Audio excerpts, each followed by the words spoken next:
How's it going, everybody? This is indeed Topaz. I have risen from the grave again and again. It's always something, isn't it? Anyway, I'm back. Currently, I've been playing Elestrals for a good bit. I guess this would be like kind of like a good spot to do a little bit of lore dumping. I've been playing the game since Moonrise, was like back in March or something. And since then, I've been trying to work with a group locally to play the game, and me and the group itself actually went to Dallas. That was like kind of the big highlight for me as far as an Illustrials player, but more or less a spectator. And I was pretty happy with that. I enjoyed it. Only thing was, it was a little cramped, but that's kind of a good thing because there were a lot of people there. But yeah, the client is finally out. Was not in a position to secure a early access to this, but honestly, at the end of the day, it's fine. You've got a bunch of people probably playing it, going through the motions, using the cards that are currently available on here, which honestly, sorry to start with like a nitpick, but the cards are weird. The card pool is very weird because Bear's Turbo is available, but yet my main man, Majesty, is not. Like, what's going on here? It's okay. Cyan Nectar is king. He's available in all of his glory, so I'm happy with that. Anyway, so, yeah, my name is Solid Wake on here. In Illustrals in general, I have three names, basically. I have my real name, I have my writer's name, basically, and then Topaz, which is more like a kind of like day-to-day name. So, yeah, not confusing at all. But no, I promise, I only have three names. So Topaz is fine. This is just what I chose to use for the Illustrials client at any time I log in to play. So, in the future, I think I have one deck saved on the website. So maybe you could like always jump and grab, whichever that one was. So we're going to go ahead and do a tour of the UI. UI. The menus, basically. What I would like to do, because I haven't really done a lot of this in a long time, I want to like kind of slowly go through each one of these images. And yeah, my mouse is going to be on screen, which is fine. The client is here. It's pretty good. I don't think I've had any complaints so far. The UI, I think like when you're in game, it takes kind of a minute to get used to how to engage with the system itself, but I think it's just down to like small quirks depending on like getting shield to trigger correctly or like timing wise. You just have to be careful about what's going on. I'm looking at you, Gorgons. So yeah, I'm up here with a little bit of progress already in ranked, and I've got a frame. I've got Torchin up there. Torchin is there specifically for a deck that I would like to get like used to and hopefully improve upon over time. I'll show that in a little bit. But yeah, I've already spent my Pandora keys and spent some currency and whatnot. I've got some tasks done. So let's go ahead and move on from here and go to collections. I have the two starter decks that are still there. And interestingly enough, like when you load in and you're forced to do that first round of fighting, you go in with the wind starter. I think it went okay. It threw me off, but I knew what the cards were doing, so I just really had to play at my best to get through it. But yeah, we have the elephant in the room that I'm not going to address yet. We have bug spam. Bug spam, yes, 3-1. I've gotten a little bit of playtime in, and it's pretty much like the most straightforward deck that I can do. We'll go to cards in deck only, because that's actually a pretty cool feature. We've got kind of like the highlight of the bugs. You've got Ardbud to search. You got your staples, and then you've got my main man, Cyanectar, like, he's the king. He's pretty much my favorite Elestral in the entire game, bar a couple other things. He's just a lot of fun. He's really difficult to get around depending on how your deck is built. And as a best of one... Oh, I see somebody jumped in. Hello. As a best of one, Cyanectar pretty much keeps people on their toes. Let's see. Go here for just a second.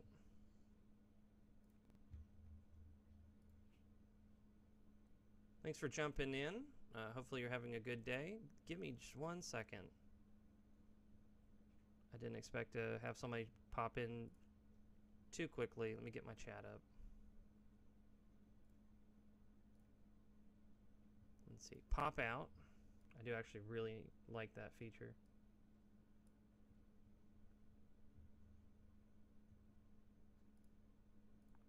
All right. Right back to it. So, you've got Cyanectar, which is good for best of one, because he's unaffected by counter runes. You've got your basics, you know, your Demeter, Nabi, Rummagem, your 2 searchers. Scythe of Demeters, it allows you to heal off of, you know, casting... Where's my Argo? There's Argo. Then, of course, you got the traditional necklace. But I run PT, because it's one more way to get Cyanectar to trigger, especially with Argo. But yeah, Spectaris, Shield, Viscerus. It's just kind of like all of the best bugs to a degree. This is the first one and most successful deck that I have. I plan on trying Spider Hestia later, but that's kind of a little bit more goofing off. Majesty, again. Where's my dude? You got Sluggle in the game. You got bugs. You got bear spam. Come on. Give me my guy. I'll take the basic version. Not even the champion version. Anyway. And then, yeah, this is the one I'm trying to work on. So, Mill is not like the strength of the deck. It's just more of the inconvenience that, depending on how I draw into the cards, absolutely will, like, decimate my opponent because, again, this is a best of one. If my opponent runs one of anything and I mill it, I mean, it's gone. We don't have the card that allows you to foretell and fix the top 3 cards of your deck by grabbing something from the grave. That would be really good in this client. And then you've got Rise from the Ashes. You know, it's a one of, so you're pretty much just at the mercy of what you draw. So, yeah. Mill is really strong when it comes to basically ripping resources from your opponent. Not even from the hand, and it could be really aggressive from the deck. You got Kinleo. You've got Lavalith. Those are kind of like your stronger approaches to like combat and stuff. Nexusing is really good, especially since I'm running Hestia. You've got Torchin, who will search Torch of Hestia or herself. And then I'm currently running Warmight, specifically because this works really well with Hestia's Hearth. It's just a really good way to heal because fire is a little aggressive on the spirit spending. A -3 to anything is really good. So, like, it would have to be a 6 for Warmight to be a trade, which can be good. Or, like, a lot of decks are going to be running 5s. Warmight just walks over it. So, but yeah. Let's go ahead and step away from here. You have your little things, right? You have your card collections, which you have alternate arts, which I'll go ahead with a little tour here. You've got the Cyanectar. I don't know why this one is showing as shiny, but I did actually pull the alt art. And then, yeah, I went ahead and paid the $250 to make it holographic.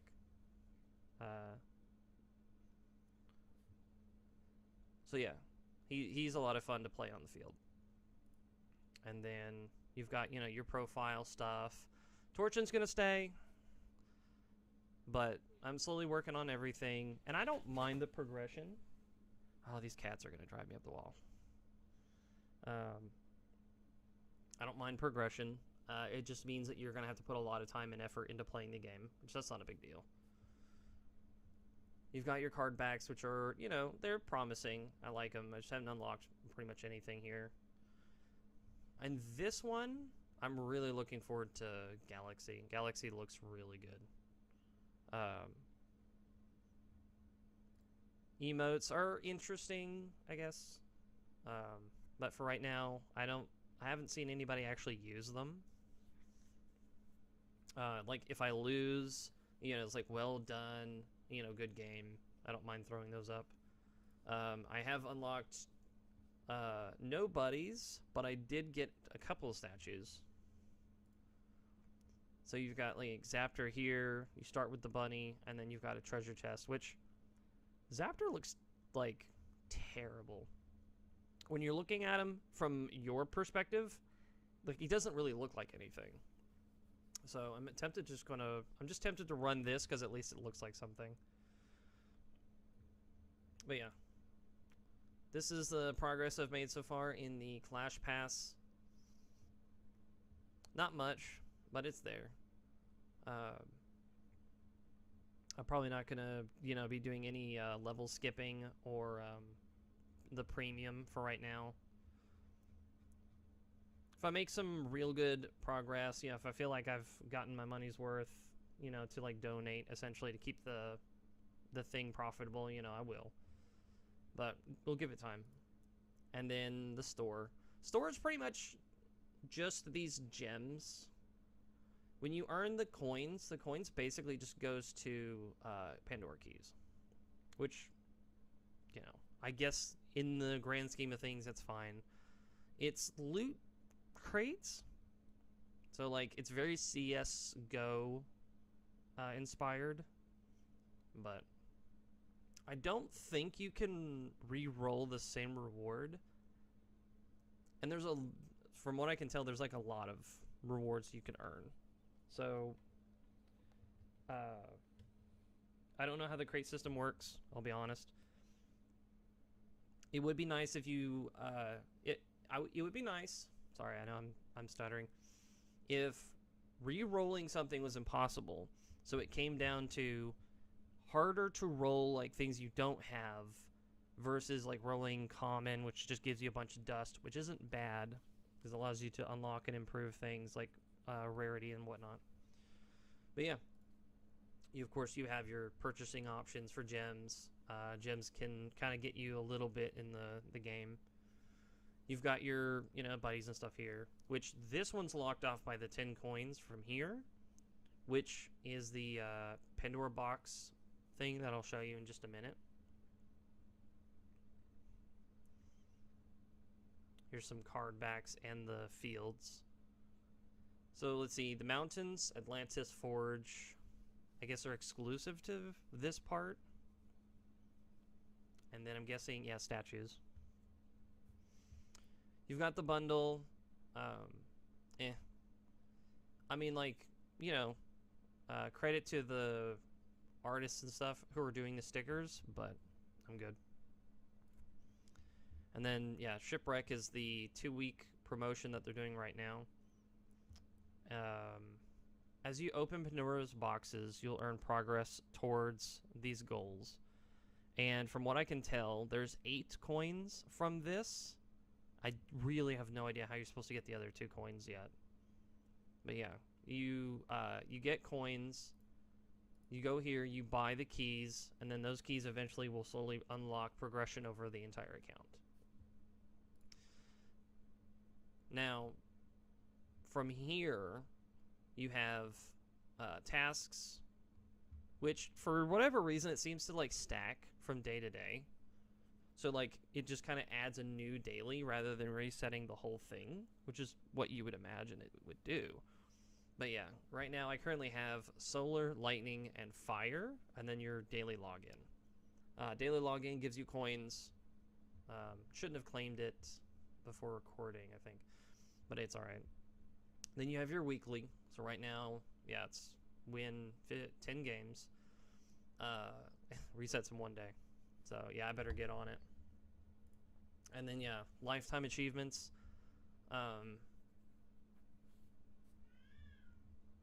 These, deal battle phase damage. Oh, okay. I mean, you know, that'll just happen over a period of time. Oh, casting specific spirit counts. Gotcha.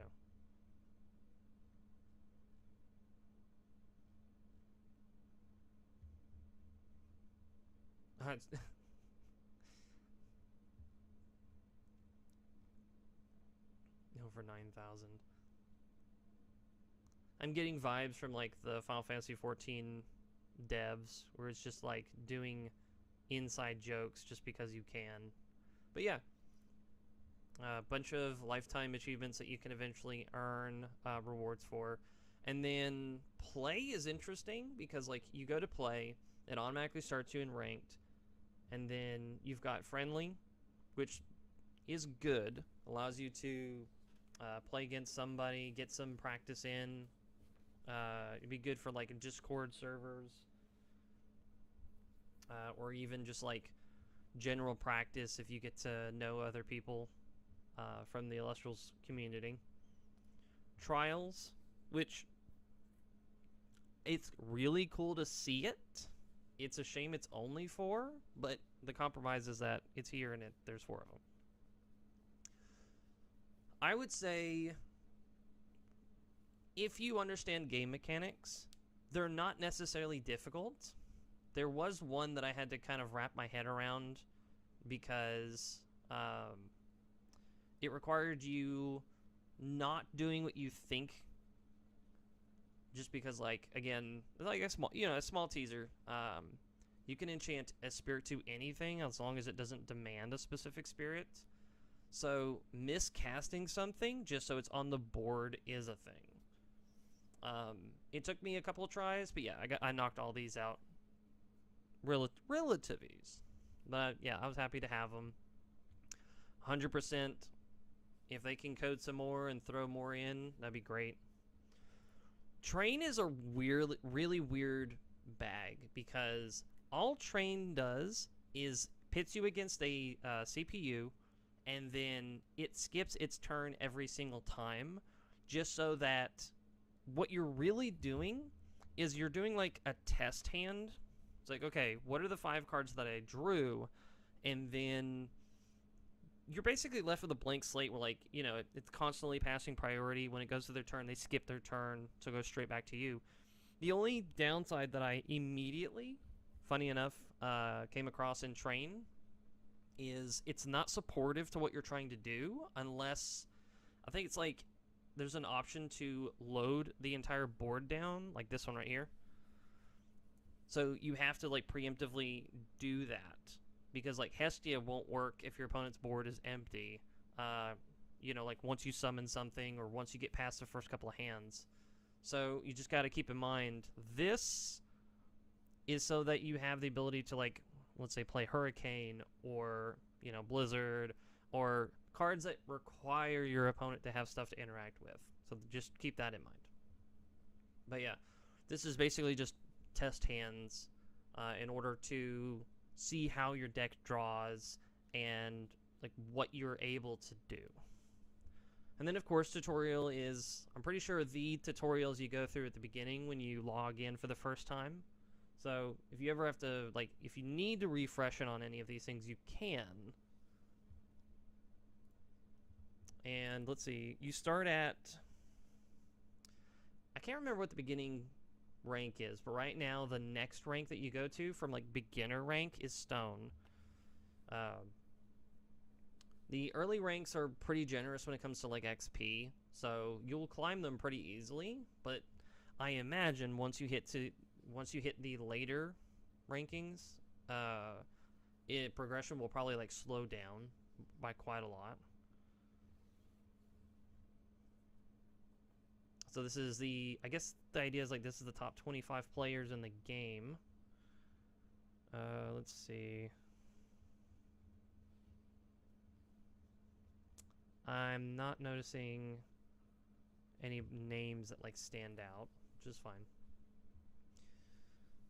Yeah, that's the client as a whole. Pretty, fairly straightforward. The principle behind it is early access means not the whole card pool, but everything seems to work. It encourages, just endless playing in order to earn stuff so that you can kind of build out your collection. If you feel like paying for the gems and stuff, then you're supporting the client, you're supporting the devs who are making the game, of course. And let's see. I might just put on some generic music in the background when I hopefully when I get around to editing the video, because I'll have to show like what I just did as like an explanation. Like I said, a guide to the client. Let's see. Is there anything else I need to check real quick?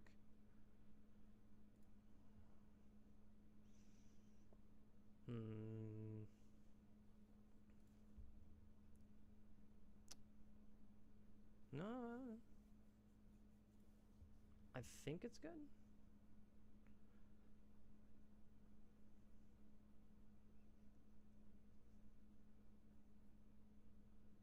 Yeah, right now there are, what is this, 10 deck slots?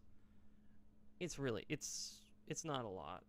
But to be fair, there's only so many ways you can build the decks in the game. I guess I could do, like, as a show of the UI, I can build a deck real quick.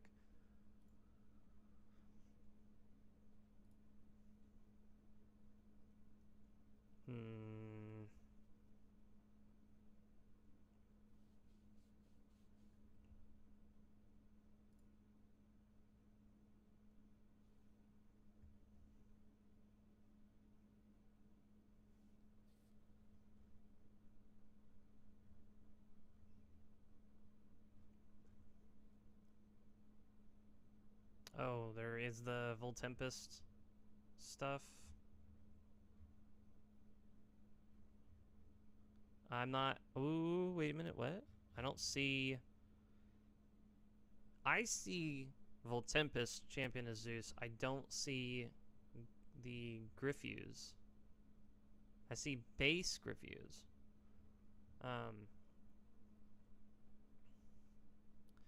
Oh, okay.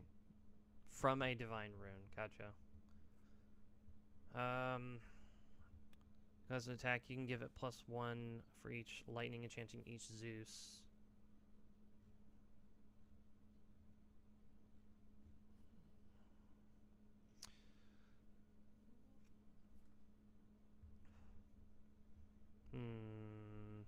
Zeus's Call is really good because it pretty much sets you up with Voltempest.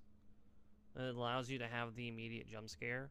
Enchanted, when your Zeus is enchanted and your champion Zeus is destroyed in battle, you can special cast him for proper cost, so long as your board is empty. So then it gives your opponent a 14/7 jump scare that I have to get through. And at least with 7 defense, nothing really can walk over it. So if it's summoned, even if they switch it to defense, there's a very good chance they won't get over it, especially during the battle phase.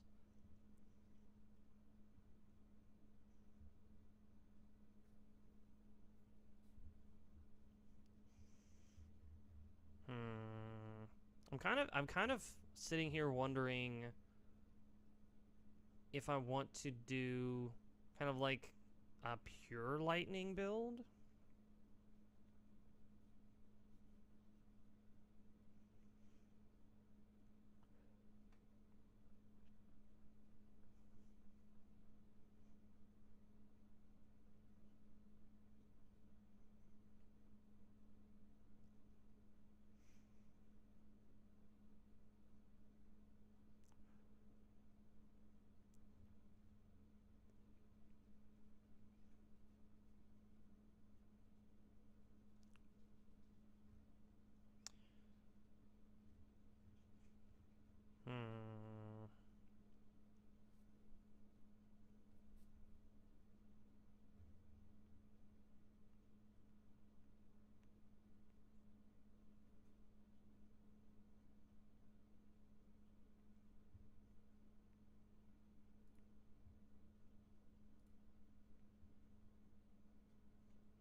there's Plucky, so you can search out your god. Divine Rune.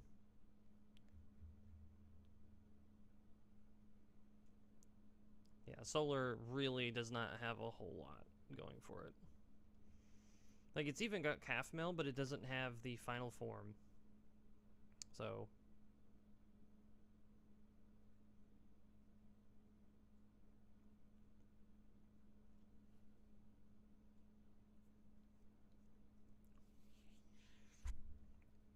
Another thing, yeah, it's like Solar Charge is like a newer card, and yet it's in the set when there's almost no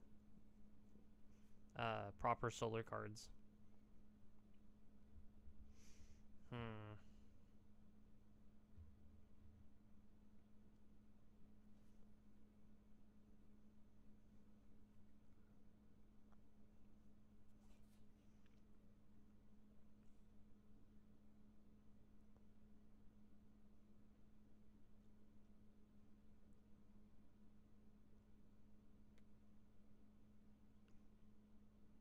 Oh yeah, I wouldn't even be that heartbroken about Majesty if like Sundial at least was in here.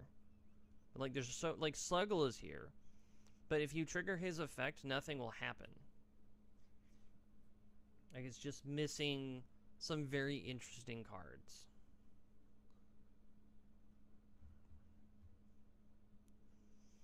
I know one deck that people were playing was like, it's a water variant that's just like the Galaxies and Eddies and whatnot, just to control combat.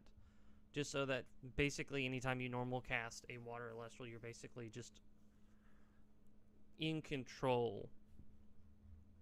Because usually anything that has like a lot of attack doesn't have a lot of defense. So you can always get around it with Galaxies. Well, actually, it's this one. This champion or Eddie. Both of them can get over something that has, like, a lot of attack, but not a lot of defense.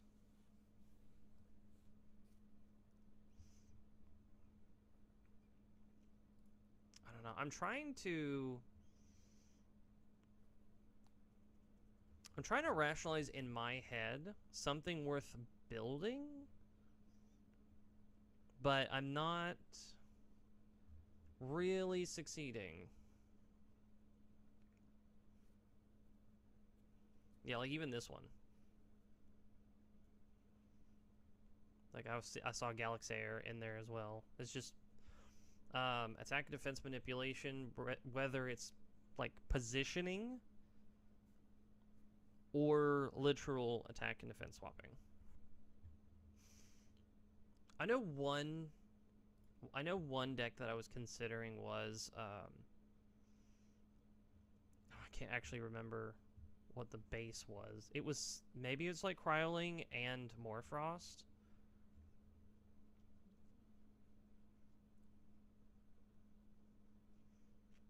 Because I know like the immediate like gut reaction probably would just be like, oh, bears.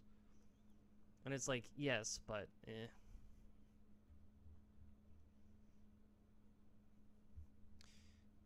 Here, what does a...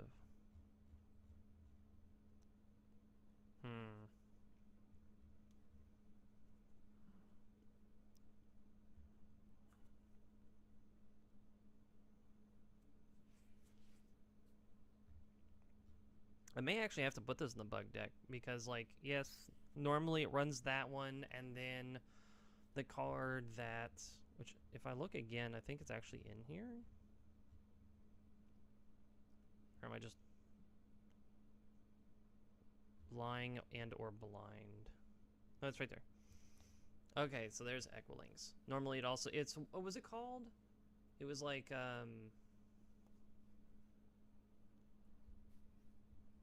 Lunar Aggro.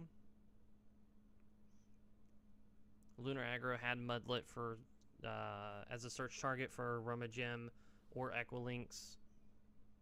You could cast like the Necklace or Demeter and stuff like that and always have the ability to use Equilinks, which honestly, now that I know it's there, I don't know. Ardbud is worth having just because at 1 you might draw it and it gets you into any bug. It's a delayed it's a delayed cast. But the following turn you might be able to get just the right card.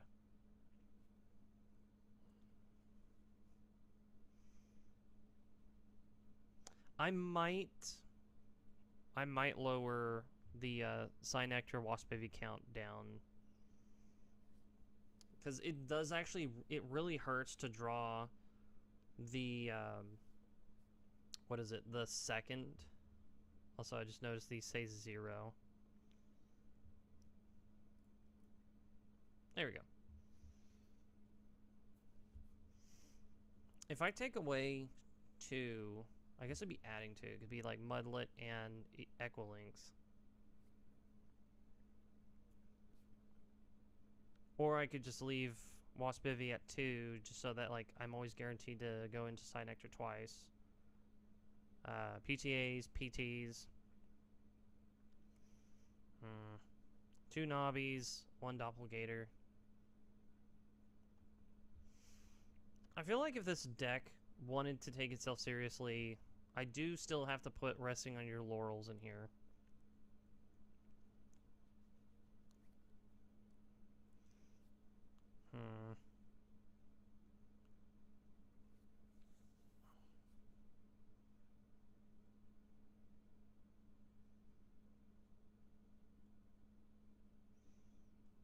I feel like the numbers are fine. But I've had games where I've drawn like all 3 Hestias, which I still won that game, but I basically had... I used the second Hestia to mill, but it never actually did anything. So one of them was just like a cast effect. The other one sat in the hand the whole time, so it was a dud card. I've had Cynector be a dud card. Even though... I don't know.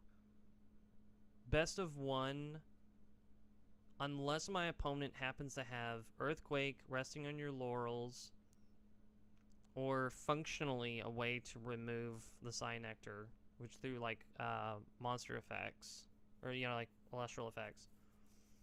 It's a really weird creature to like fight against.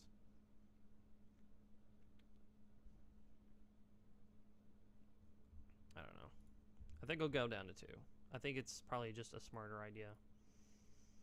And then there's usually going to be some sort of Nexus effect, so I'll just do that.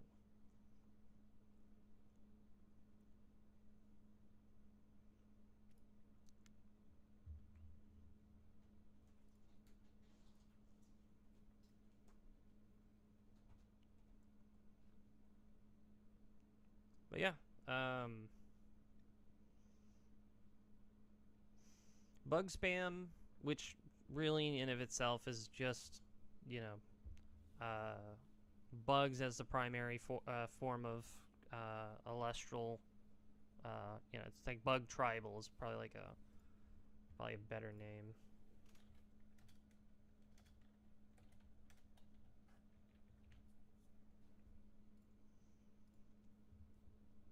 Oh,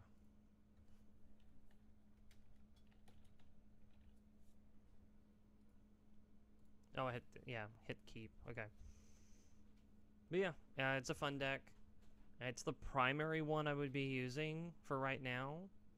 So, again, kind of like Lunar Earth aggro. Oh, Lego, that's right. I think I want to play around with this one a little bit because of the spiders. You've got the layer, which you do want to summon. You've got this one that, like, if you happen to have Hestia, allows you to go fetch it. Hestia allows you to cast basically your War Mites twice. But I do have the Ignectors. Lavalith. This particular spider. If Hestia gets you 1 additional body out on the board, then you can always go over it with one of these. This one says Summoning Sickness for all Elestrals summoned that aren't fire enchanted. Which basically, yeah, just cannot attack. But that's not a big deal for... Is this saying opponents? Yeah, that's what I thought. Elestrals in general. This isn't going to attack. More than anything, you could also just put it in defense. But yeah, this isn't going to attack. This is not going to attack. And then same thing here. So the deck is set. If this is on the board, 8 is a lot to climb over. This one says, again, you know, Disenchanted Fire from Hestia, which, depending on how you build her, you're either going to get one normal summon, or sorry, one special summon, or 2. This basically says, like, you only get one special summon from her, burn another material, then hopefully you get, like, Hestia's Hearth to add back fire to her to use her again. You also have the War Might to help out with that. But anyway, during each end phase, the opponent must expend a spirit equal to the number of Elestrals on their field if this and the layer is enchanted. So, defensively, it means that if they can't remove him at 7, then they have to pass the turn. They lose a spirit. It's a weird way of just saying, like, you get free damage in. But if you happen to have the layer, you play Kite Might, you get to go into a War Might, basically. If you have Hestia, Ignector is not necessarily such a bad play because you can play it and then be able to play just about any other card in your hand if you have one. Ignector, yeah, Ignector becomes expensive because you're paying 3, but at the same time, like, you are getting a draw 2. It is a body to block. It's also something that you can go over with these with a little bit less problem because, like, you do want to keep your spiders.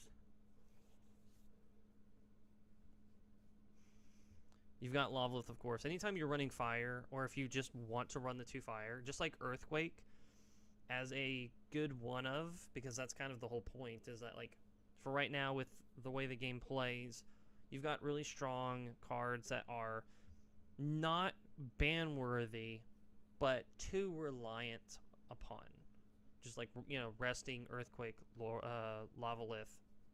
So it's like, hey, we want you to enjoy this card. We understand it's really strong. We don't want it to be too, oppressive.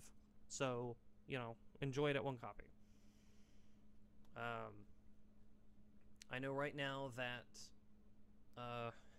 actually, yeah, let's go over something that I think is actually a huge nitpick for me.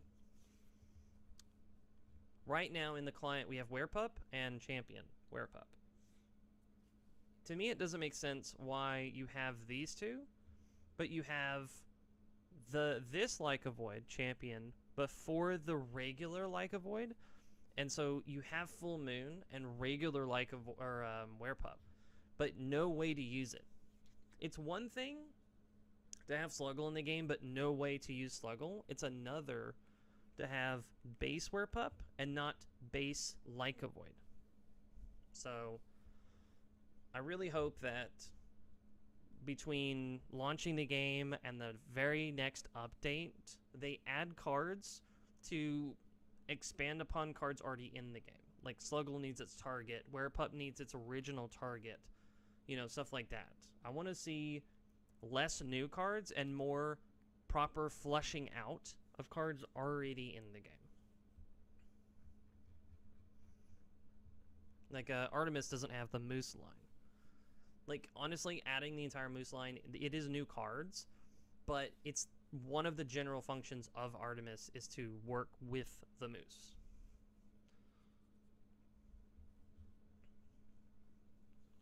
And then, yeah, like, that's the only lunar phase. I understand it's not a strong, you know, build, but, like, there's still a couple of lunar phases that are totally worth being in the game. So, we'll see.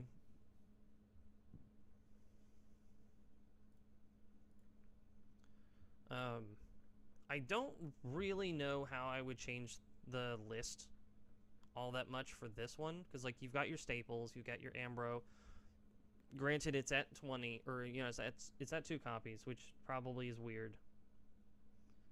But we have War Might and the Hearth, which, granted, you know, this needs the Hearth to make it even more beneficial. But you have a little bit of healing here. You've got a way to, like, make it better with that card. You have Smoltuga that can search any one Spirit Fire Elestral. So, you know, Smoltuga and Hearth in hand, it's not bad because you can go to Warmight. Something I'm looking forward to as well is like this version of Ignector is in the game, but not the base version. So I definitely know that later on, depending on how I feel about it, like this list, I would put in 2 of this and then 1 of the base Ignector, because Smoltuga could search the base, summon the original Ignector, and then it gets you 2 more Ignectors out from the deck. Granted, there'll be an attack, but you'll get 2 triggers of this. When you cast this, you can search your deck for a Nectar of the Gods added to your hand. It makes it really expensive because you're, what is it, like, for 1 blue, you're getting an Ignector. If you burn 2 fire, you summon the Ignector, which that Ignector from, like, base says, when this is summoned, you can cast up to 2... I don't know if it actually declares a specific amount, but you're able to summon up to 2 more Ignectors from deck onto the field. They have to be in attack position. I believe they have to be summoned with fire. You can't miscast them. And with this combination here, you get 4 bodies, all essentially able to absorb attacks, but you're spending 1 spirit, 3 spirits to cast them, so it's 4. 6 spirits if you're going to use Hestia to do this properly.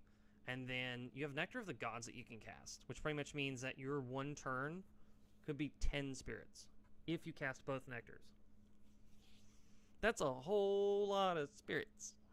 So there's some really cool stuff you can do, but you have to be exceptionally careful because, yeah, running out of spirits or spending too much is completely possible. I've got the 3 shields. Tsunami, Gorgons, Resting, Shields. I mean, I feel like maybe that's enough defensive cards, but I don't know.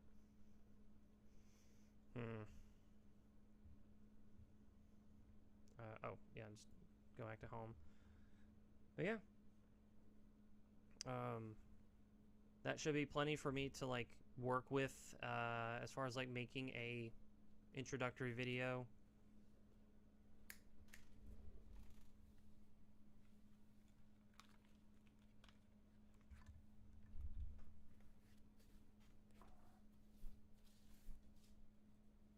You are king of being an asshole.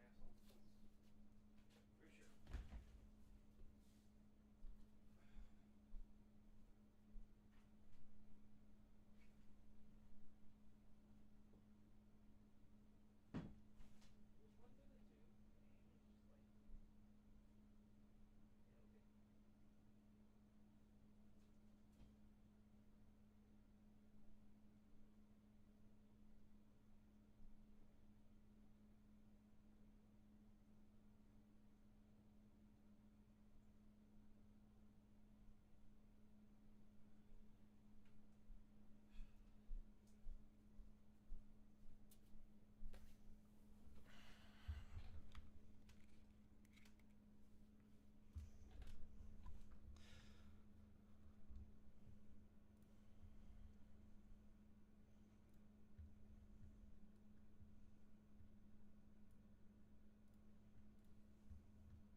Let's see.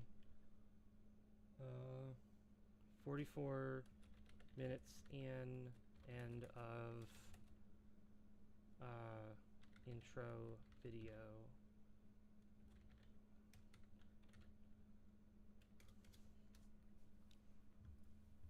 All right, so let us get a couple of games in, because I will admit, as a player, I enjoy the concept of winning. That'll never not be a thing. But anxiety aside, you still need to make a point to play. That was the fastest game I've ever queued. Nice. Ooh, second. Ooh, this is basically your mulligan. If you spend 2 spirits, you basically just spent a nectar. I'll keep it. Sometimes a shield can be good enough to mess with your opponent, depending on what they do. I think the best thing that you can do is, like, if it's bear spam, that's a great thing to deal with. Because a shield, oh yeah, pay 4, but that bear is gone. It's like 4 spirits for the stadium, 3 for the bear itself. Why? That was your only body?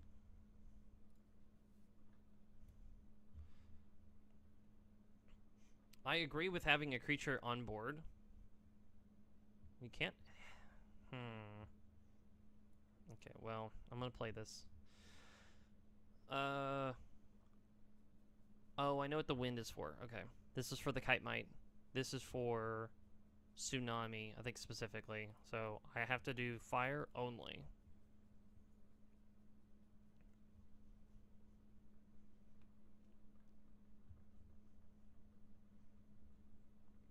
That is not terrible.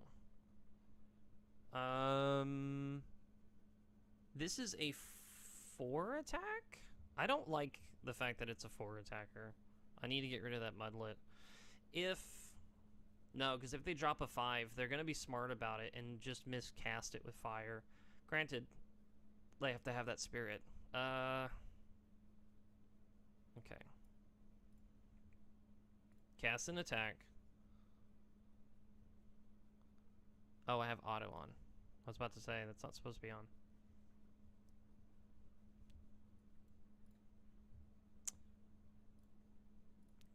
You have to do the 1, wait for her trigger. Her trigger will elaborate and say, now you can add more. I don't know if I'm going to use her effect twice. So I'm debating just putting 3 spirits on it in total. Just to be on the safe side. Especially since I don't have a follow-up play for any other bodies. Oh, I know what I did wrong. I feel dumb now. I was supposed to do Hestia, do the special summon, then I was supposed to do this. Did I just get forced out of my main phase?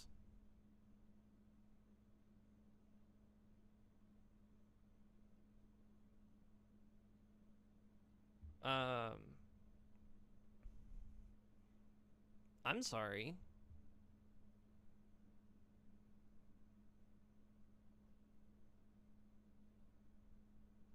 What, no timer for the battle phase? But you're gonna kick me out of the main phase?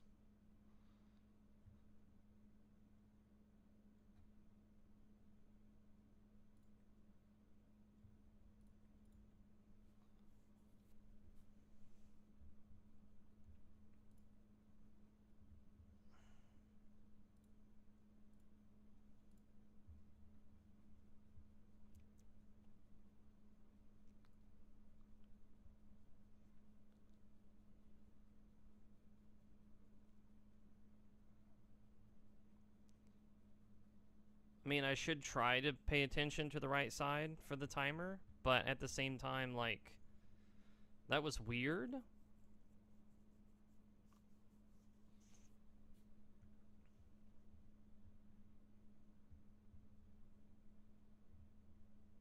I do feel like in previous fights, the timer is just too aggressive. I understand that you're, like, trying to make sure that you're able to keep up, like, a decent time. But at the same time, like, I was just talking and looking over my cards, and I'm just immediately booted from my main phase. Like, that's, like, absolutely uncalled for.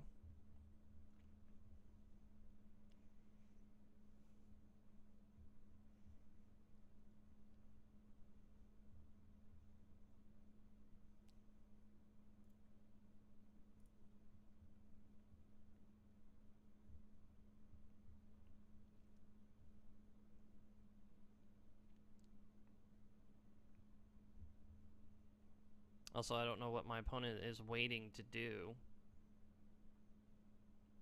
Unless they thought I was burning time to retaliate.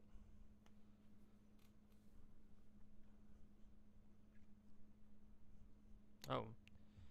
This is why having extra Hestias has just been a huge annoyance. No, I'm good.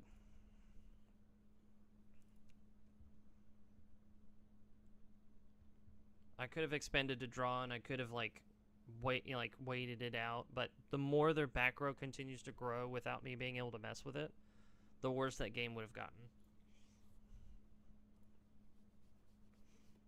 I don't know.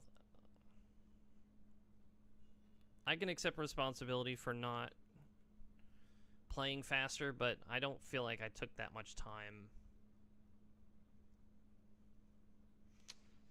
This is kind of not great. Defense position card to search. I'll keep it. What is it? I'm going second, so it's not great on the draw. Yeah, nice.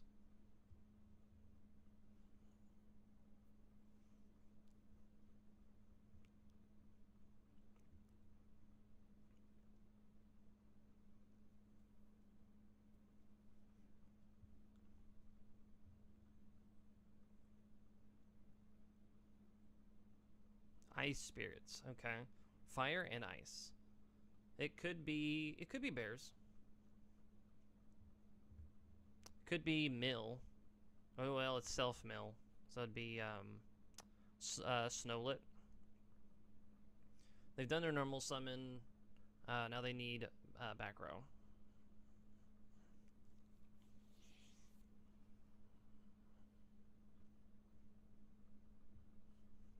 If it is Snowlet, I'm gonna be sad.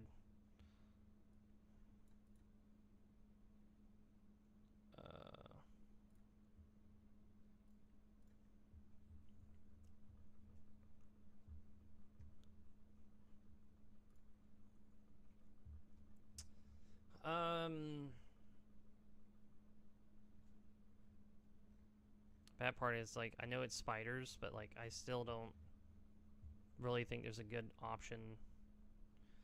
I could always do the Ignector, just basically do the same thing. I can get the torch.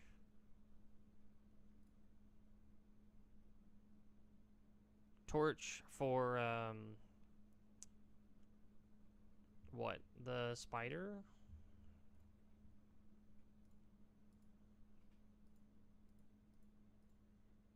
Oh, good. It,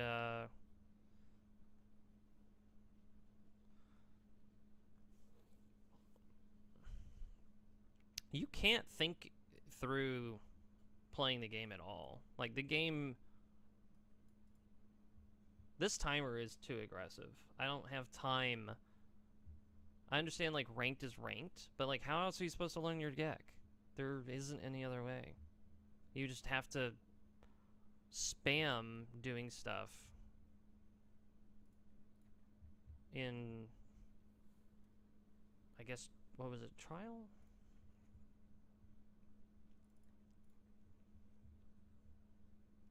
I don't know. I'm more focused on theory crafting and working through the process rather than...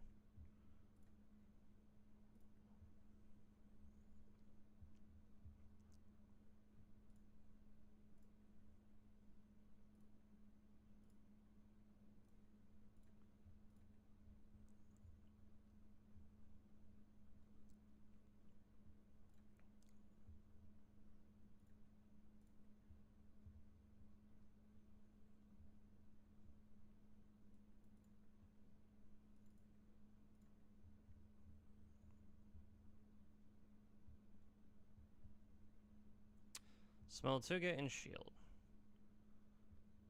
Not great. I should be wary that Hurricane is a thing. They do have ice, so Blizzard's also a thing. But yeah, the Ignector won't be attacking. They may play over it, or they'll play their main source of like their main theme.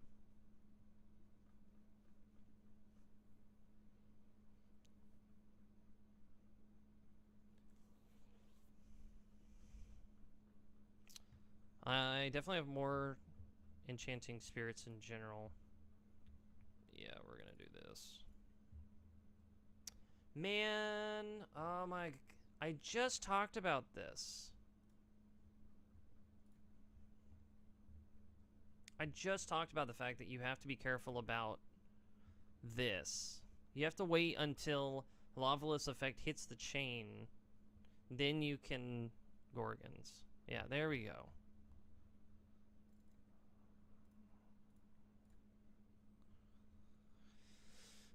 I'm glad you can fix it.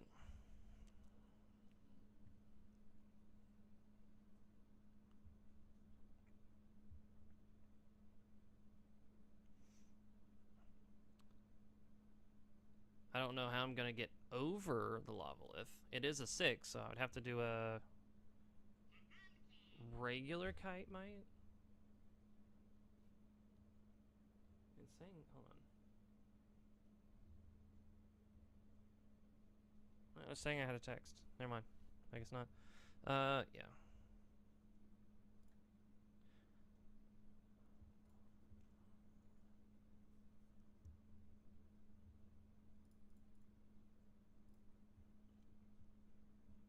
Spending a little aggressively, so I might as well fix it.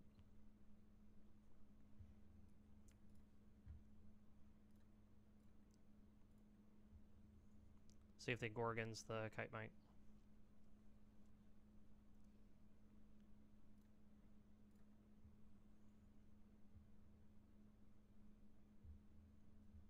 They're probably letting me do this. This or special cast a Warmite or Frostbite from your deck. Why? Oh, because it's that Warmite. Okay.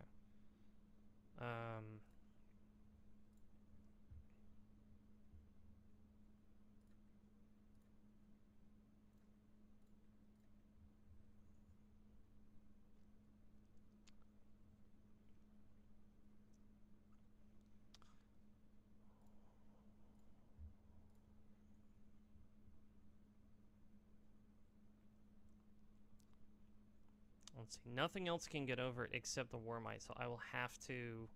Oh, that timer was running. It was like...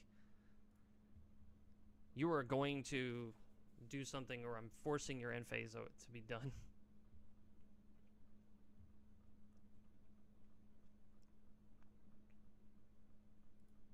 Let's see. I mean, I'll take the Warmite back. That just means that I can defeat the Lavalith, you know, next turn.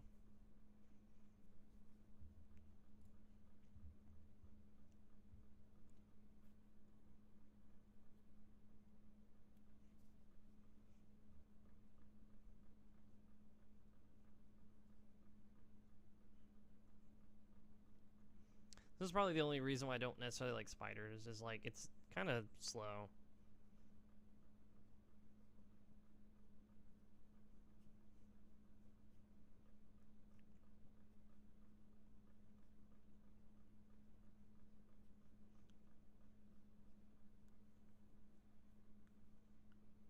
Ah.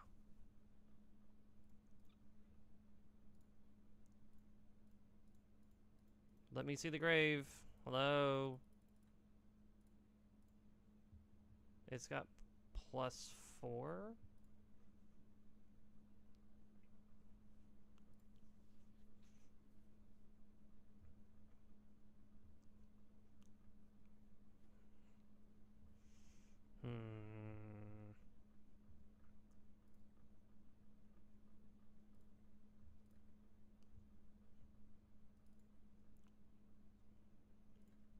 Oh, yeah.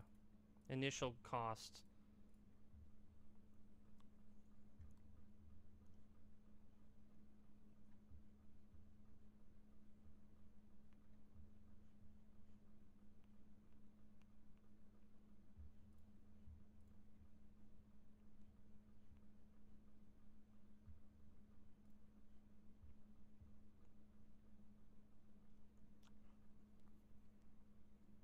think Cryoling is pretty good.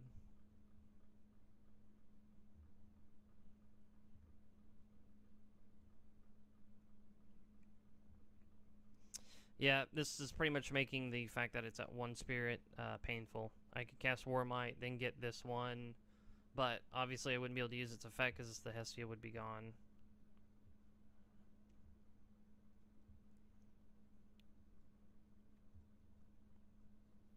I'm at 2 spirits to their 2 spirits, which means I don't have 2 more. So even if I cast 1 creature, I'll be fine.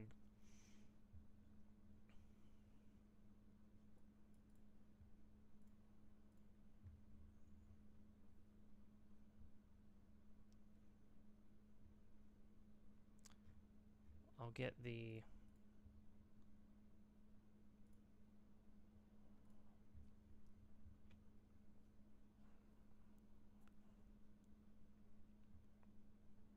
Warmight gets over Cryoling.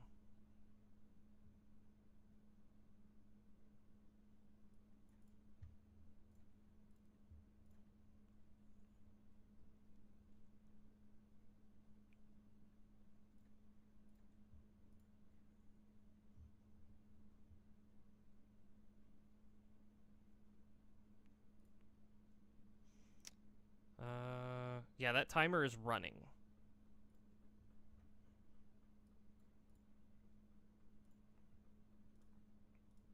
Oh, good. Right click does cancel out on the menu, so that's good. Or it doesn't. That's fine.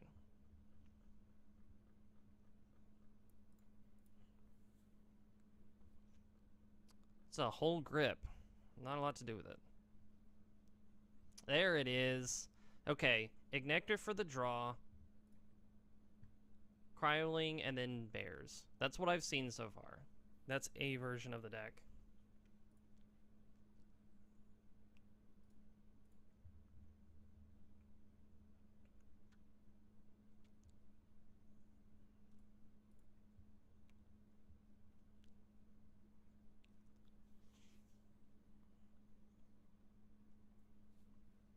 I think for me to live this, I'm going to have to probably Gorgons and then summon this.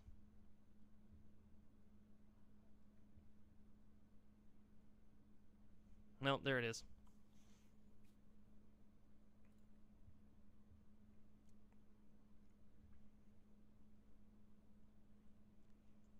I don't know why they didn't activate Hibernation just so they didn't waste a spirit. Because it's at 5. No, it'll stick. No, it won't stick around. That's right, it's a 2-spirit stadium.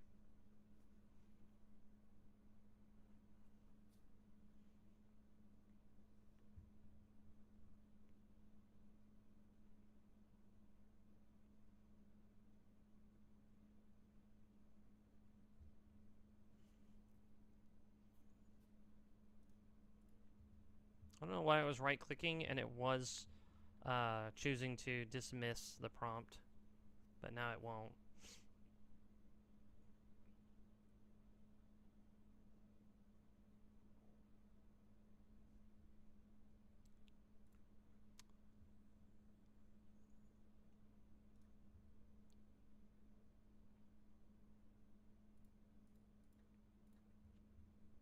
That should be the summon.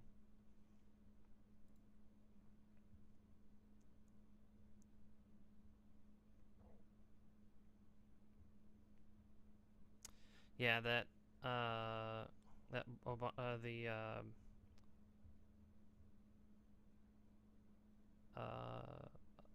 Abominator, so yeah, that's getting over. Yeah, I don't have a choice.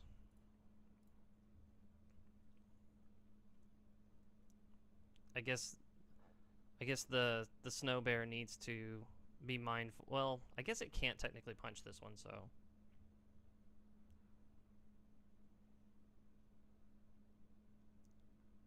Yeah, Lavalith is definitely a shield target if you can. So I was trying to get over him, but I couldn't. I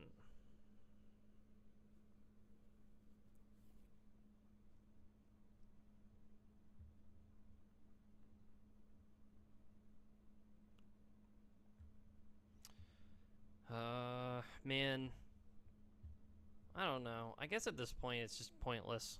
Because this Hestia is doing nothing.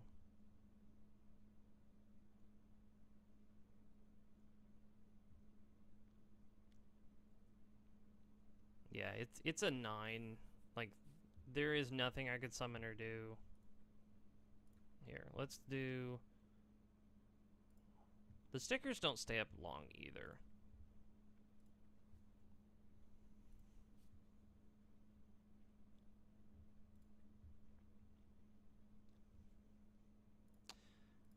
I don't know.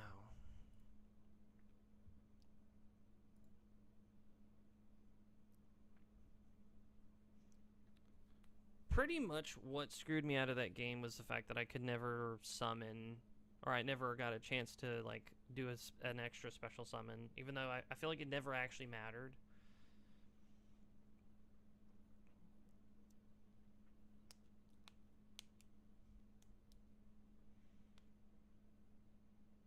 I'm not sure. Like, it's one thing to play the game, but the game is weirdly fast enough that it doesn't last long enough. I know that's a confusing statement, but the point is, when you draw your opening hand, there's a good chance you may only ever see 5 more cards before the game is over. And out of a 40-card deck, only ever seeing 10 cards out of 40? Like, you are so locked and dependent on everything you draw, which means nothing in your deck can be either a brick or just not worth it. And that pretty much means that one of the driving forces of the deck needs to be draw.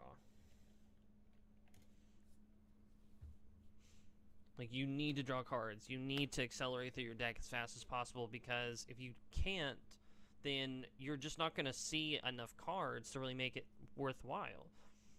Because drawing runes is important, drawing bodies is important, but there's also just this weird give and take of, like, if your opponent happens to have a good momentum as well, it's just going to be a struggle back and forth, because one of you has to maintain control on the board. Like, I never saw a torch I never drew a torch in the Krakatuga, you know, Hestia's Hearth. I drew into 2 Hestias, if I remember correctly. Like, it was...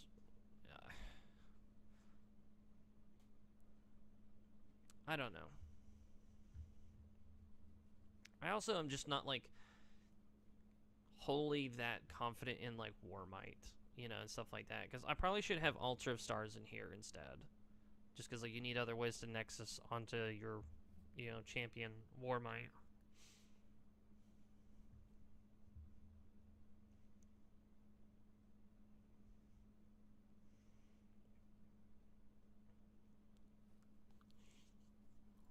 This is a rune, right? Yeah. Yeah, there was no way around the bear.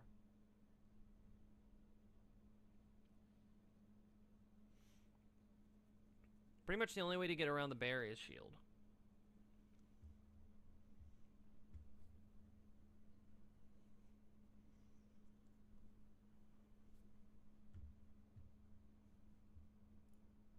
Oh. Hello.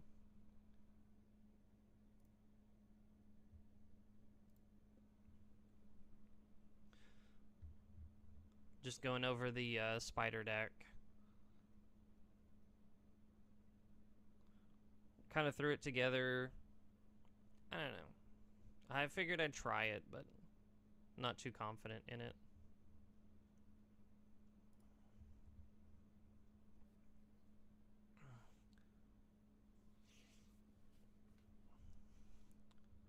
You doing alright today?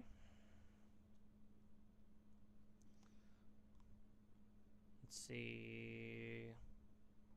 I'll get a couple more games in with Mill. I feel like Mill at least has, like, a good chance.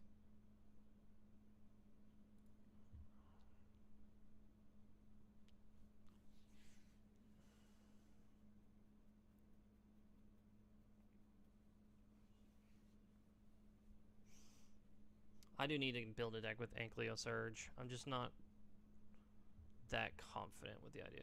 Hello, Warmite. I just got through trash talking earlier. I'm going second, so I'm reacting to whatever my opponent is doing. That's... I'll keep it.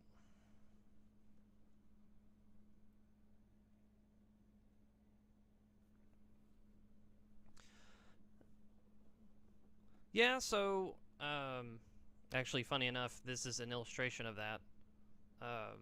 I'm making progress on the ladder with Lego, you know, Earth, Lunar Aggro. And so far, like, that deck is fine. You know, it's mainly bugs. But to me, I have a lot of fun with the bug cards in general, along with Ardbud, since it's a bug searcher. But I'm trying to test this mill deck out because... Let's see, I don't want to cast this yet.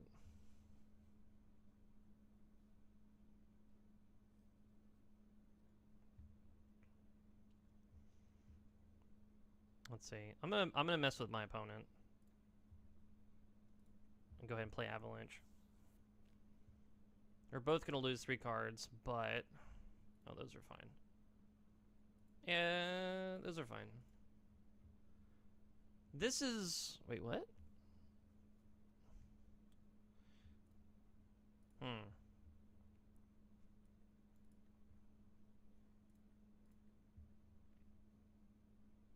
Oh, you just played the mill deck?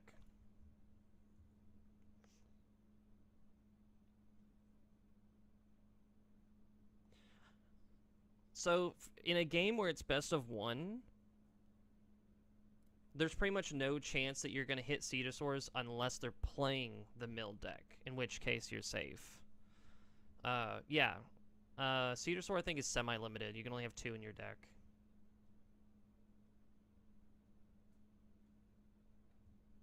Yeah, that timer is very aggressive. We'll go ahead and swing.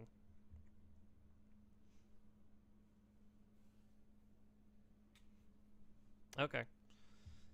I mean, the chances of hitting 3 in a row are very low. If you end up giving them the bodies, that's fine. But if you're playing mill and your opponent is playing Snowlit, hey, if my opponent's trying to mill themselves out and I'm trying to mill them out, that's perfect. It gives me a better chance at reaching 0. And like, if you have Gorgons, it's actually best to mill them. Yeah. I mean, if in that context, yeah, I'm not on self-mill. I'm not trying to mill myself out. I'm trying to mill them out. I'm going to expend a draw.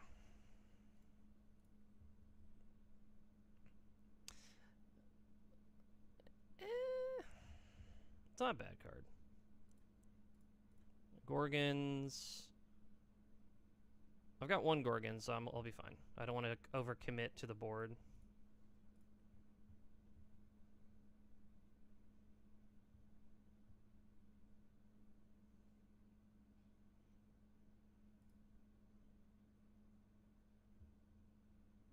I'm sorry, what is it telling me to do?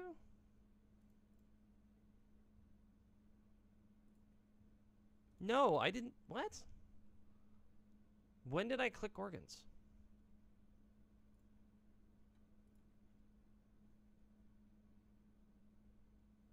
That was weird.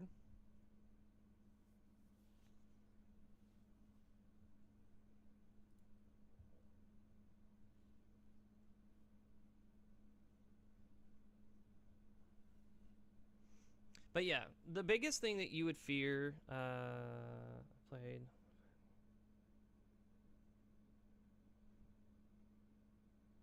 Yeah.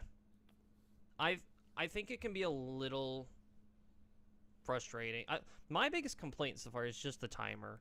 When you're like in your main phase, at some point the timer just starts flying and it just kicks you out of your main phase, and I've lost more like turns because of that.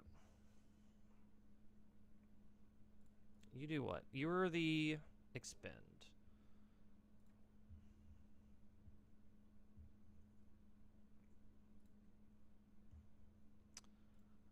I'll send a water.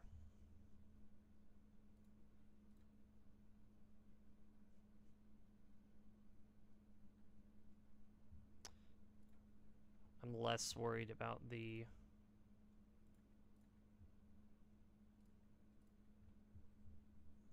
I'm less worried about the Gorgon, using the Gorgons. I'd rather just bounce it. Of course, I'd rather not keep the War Might. There we go. That's better.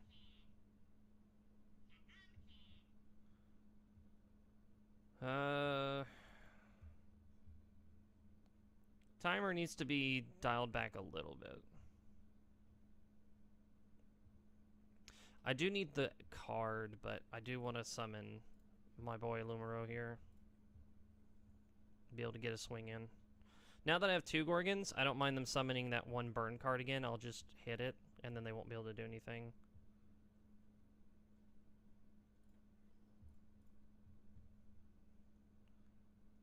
Let's see if they do anything against... Okay, since it's going straight into it, that means they don't have a card.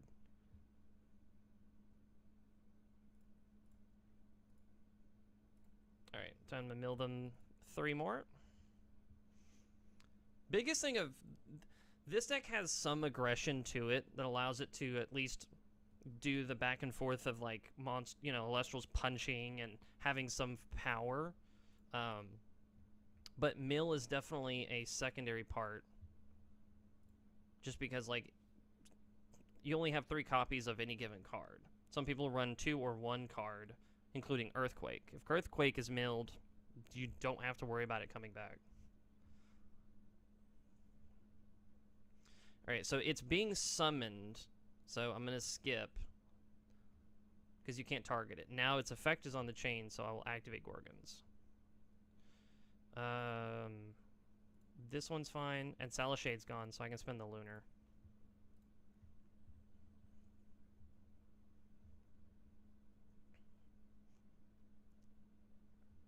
You do have 1 extra back row, but...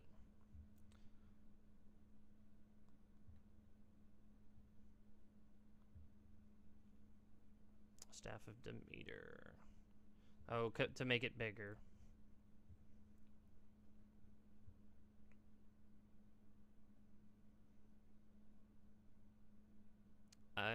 I mean, okay.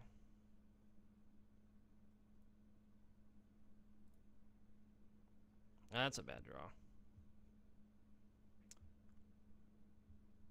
I can't activate this because they don't have 2 more Enchanting Spirits than me. They have only 1 more Enchanting Spirit.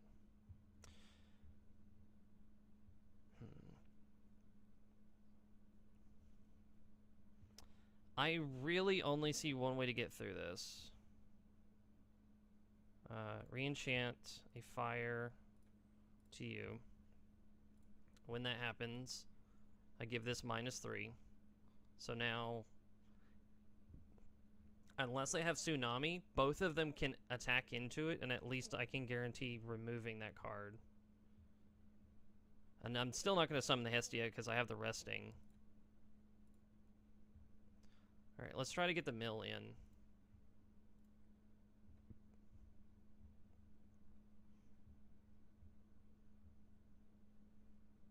Yeah, I was going to say, I'd spend 2 spirits, that's fine.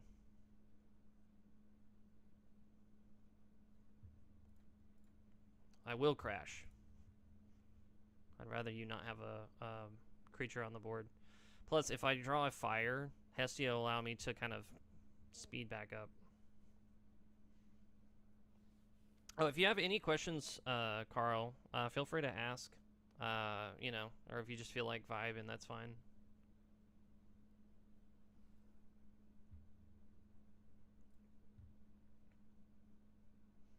I'm just now getting back into the swing of streaming, and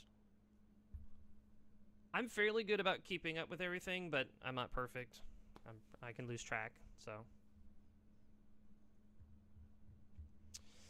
Do I want them to search? I think that's fine.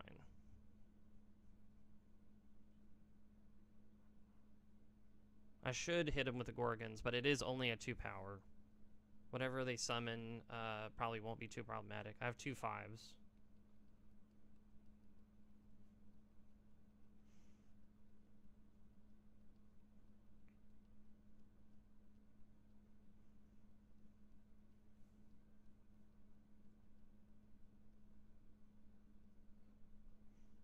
Funny enough, I've only had... Ooh. I think that's like a pop effect?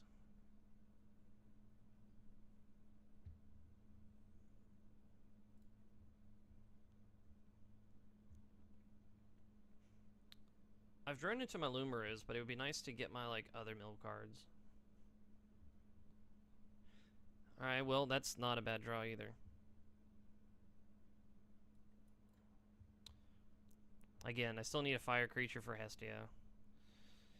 If I stall and just summon Aster Rabbit, they could summon whatever that creature was, potentially get in for 2, but I'll have a better starting hand for the next turn. Or the Lumaru can try to punch.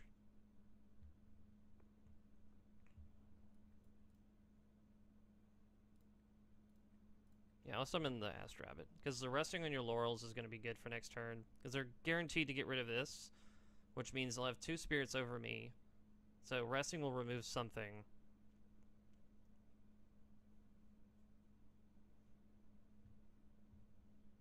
Oh, they're trying to figure out, I guess, if they're going to do Gorgons. I mean, it'd be a good Gorgons for them to, you know, throw. Okay. Small Toga is so terrible. I don't need another defensive body that's just gonna let me search. Kinleo's really bad though because I can't Nexus.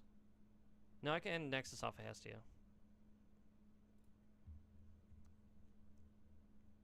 Yeah, I can pop a creature. It'll be fine.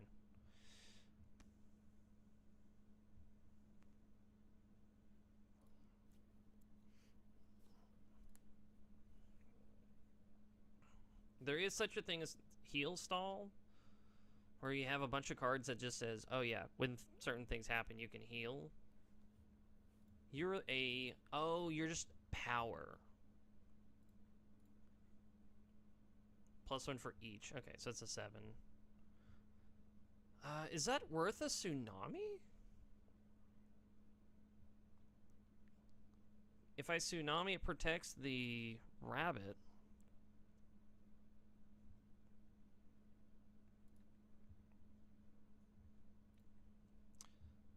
Protect the rabbit. Sure. Actually, yeah, we'll just do that.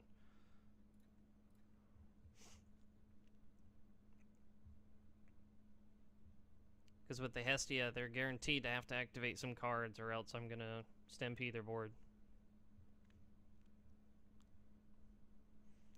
Torchin's not bad. Torchin gets me a +2 to a power, which technically makes Kinleo a little bit more threatening. I'm definitely going to pop that.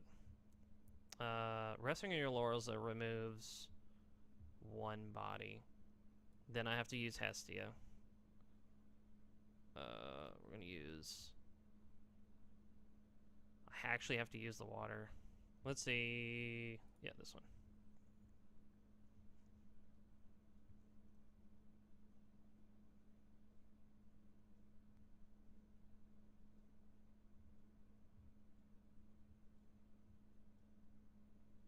My spirit deck is really, really tight right now. So, man, this is tough. One for the Hestia, and then I have to wait for the trigger to add more. I think I just add 1, because my deck is so low. Use Hestia's effect to summon 1 extra body, and then I'll have 3 fighters. Or more Gorgons.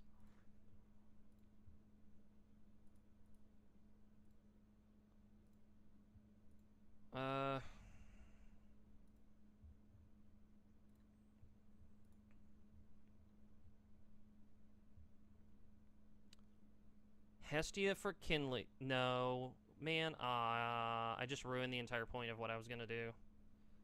I was gonna pop the Rummagem. I can punch over it.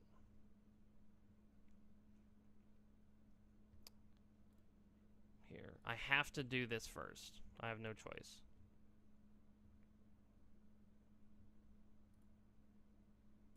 I think I'm gonna do this.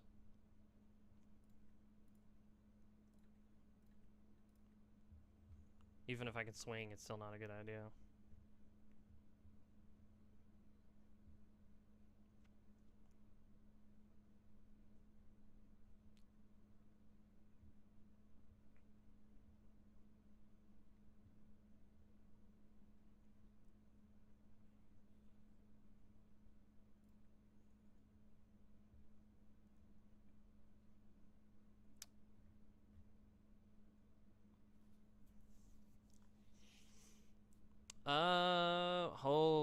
No, because Hesty would have to hit the field with, yeah, I'm just so.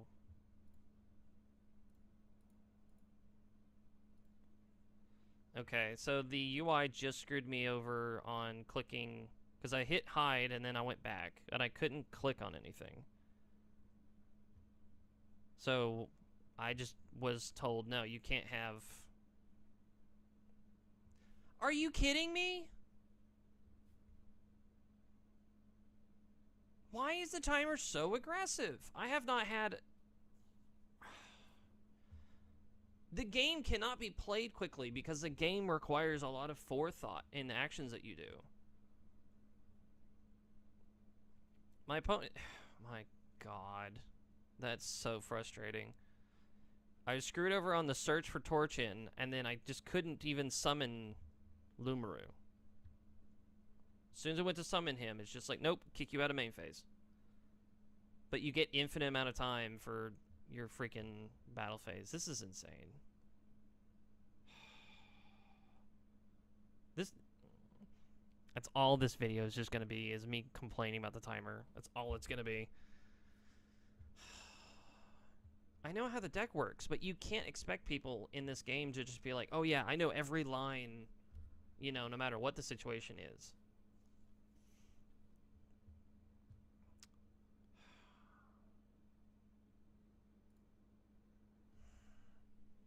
And I don't want to just immediately concede either, because we've played the game long enough that it's better just to play it out.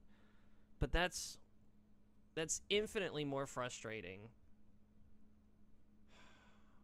And that's a 3/4, so it'll punch over like this if it wanted to. If I retaliate with the Gorgon's Gaze, it leaves me with 2 spirits. That's the Lumaru. Man. You can't react to it's being summoned. You have to wait until the chain.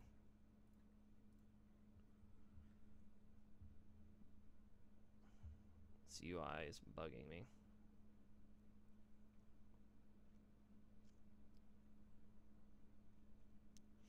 And he's got 2 back row, like guaranteed. If I summon Lumaru, it's not going to be able to get in.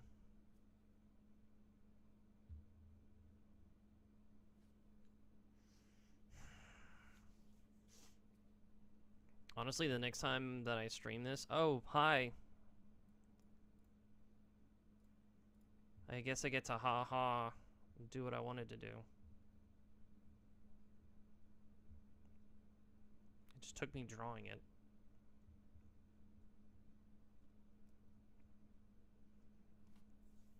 I mean, you can Gorgons it, but it's...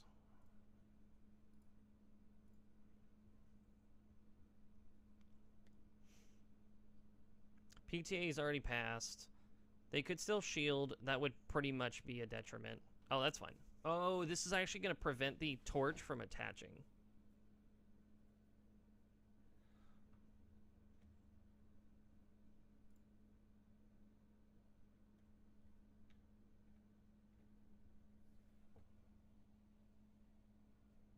How long has it been...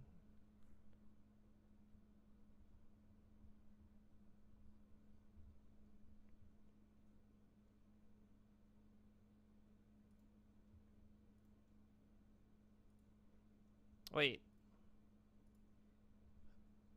What? It's still attached? Okay.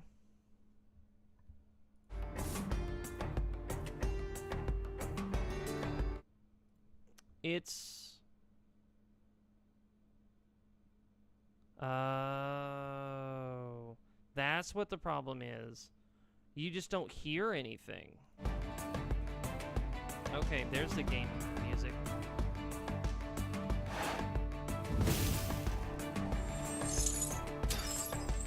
Oh, that's what they were sitting on this whole time.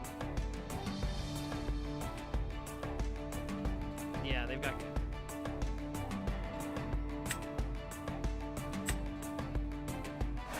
Don't sit here and waste my time. I don't have any face masks.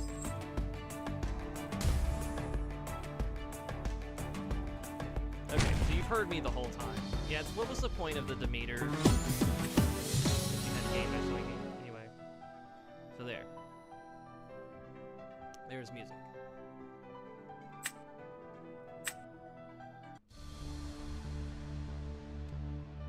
So yeah, they had the Gorgons, but it would have been one turn too. It would have been one turn early, so it would have been better off. Are you kidding me? I'm getting okay. I think Avalanche has to come out of the move. I think at this point I'm just so tired of seeing it in my opening hand. Because it is not a card I'm trying to play. Okay, that's slightly better.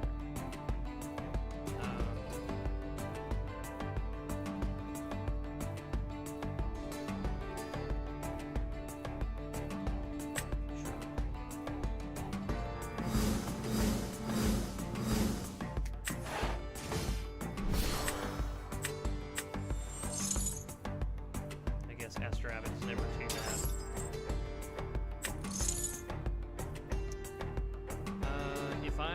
Well, they control 0, so Castia doesn't trigger this turn. Torch in, I already have the torch, but I can get Hestia. If I do Hestia, I can do Humbust. If they happen to summon one creature. Yeah. Then I can do Smoltoga as a second cast for the turn.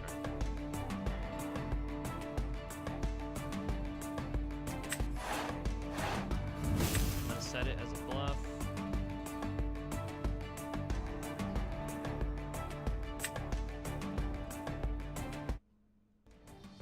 It is like still somehow too loud. There we go.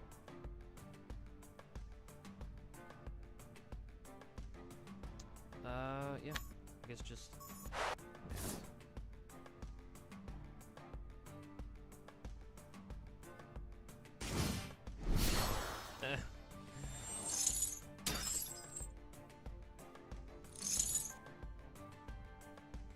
Two Astro Rabbits walk into a battle.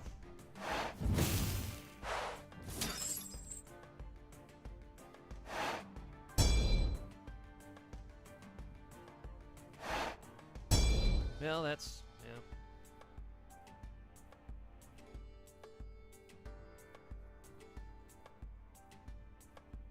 This is the caster room. Okay. So we're matched in count. We have to cast Hestia.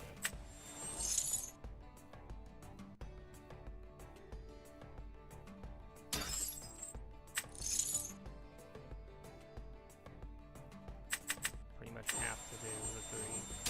Otherwise, she's really just not great. If you happen to have a way to put spirits on her, you know, with the hearth and stuff, then you can gamble with counts. Otherwise, it's not worth it.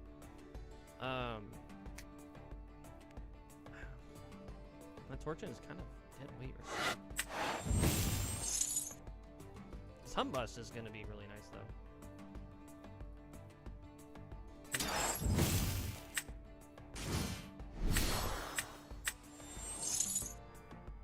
Humbust cannot be responded to when it's summoned. However, if you decide at any point to activate any runes, then he'll be a problem. I can normal cast this, and it'll be at 4 power, but that's not great. And it's still just in a really weird way. It could swing and still get the foretell, which means I'm playing weirdly aggressive? I don't know. The mill deck is absolutely just for fun, 100%. I'm not really trying to be super competitive with the deck, but I still want it to be built to be competitive. Yeah, Smoltuga and Hestia, while Hestia's still getting the effect and stuff, is really nice. Okay, Cinder, when it receives, Hestia, I kind of would rather have the Hearth if I'm gonna grab it. I don't need the Torch in. I think I just need 1 Torch in at this point. Another Humbust. Double Humbust is really good. Double Humbust is really funny. I'm gonna grab Cinder. Play another Hestia, although I couldn't use its effect. Let's see. They clearly have the ability to do something. I'm just trying to figure out... Oh, and I'm being kicked out of my main phase immediately. I'm not even being given a chance to do anything because the game is aggressive with its timer. You just can't do anything. Like, if you're... I'm not even comboing, and the game just decided, no, stop playing.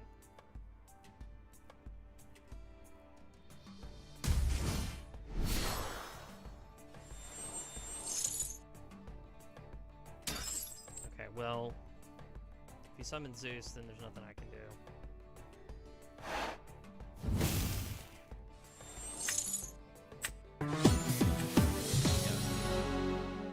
And I apologize for doing that, but again, I couldn't finish my main phase because I was supposed to equip it with that and then swing. Problem is, I should have grabbed the Kinleo. That probably would have just been the better choice. I shouldn't have grabbed the Cinder. Because then seeing the whole build up to the dude wouldn't have been, like, so oppressive. Because, like, granted, he summons the thing, summons Zeus, you know, attaches, and then he's got one really big guy. Well, you guys...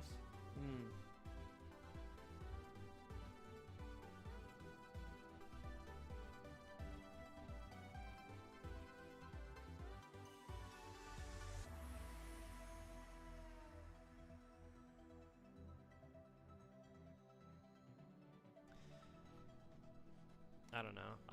Obviously I got salty there. The problem is that he was gonna go into a creature that would have been, I think it was like 14/7 most likely, which would have been basically impossible for me to get over until I drew like into a shield or something.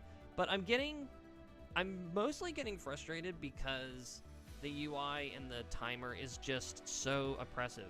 I'm not gonna know a perfect line as fast as it wants me to. It's starting to cause me to become salty because it's like I don't mind playing Elestrals, but good lord, can I please have the time to do each of these actions that I'm trying to do? And then immediately just like, oh, here you go, here's double Hestia. It's like, thanks, game. You do realize that I've had that in my opening hand way more often than I would ever want it, right? Oh, hey. Hi, Hestia. We were just complaining about you.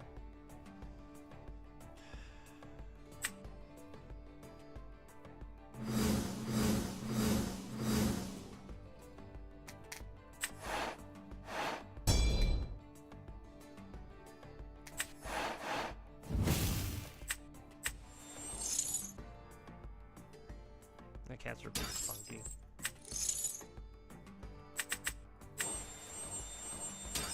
Also don't, for not wanting this deck to be competitive, I'm very aggressive about being like functional. I just got spirits everywhere.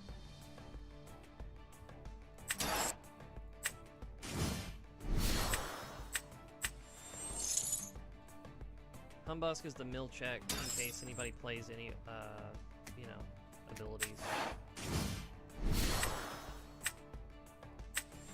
I've burned a lot of fire.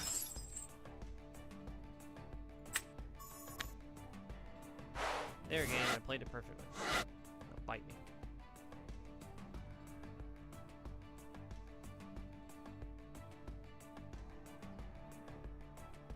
But because I have one card in hand, there's a good chance I'm going to lose this game automatically, just on pure principle.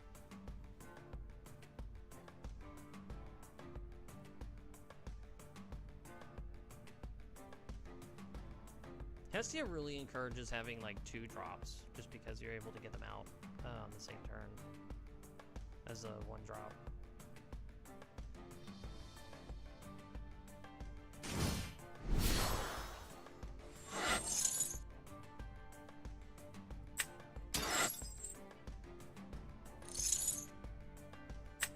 I mean, that's fine.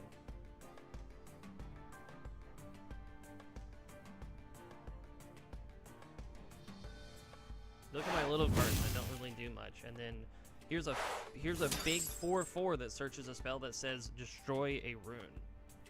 Like, really, where's the fairness in that?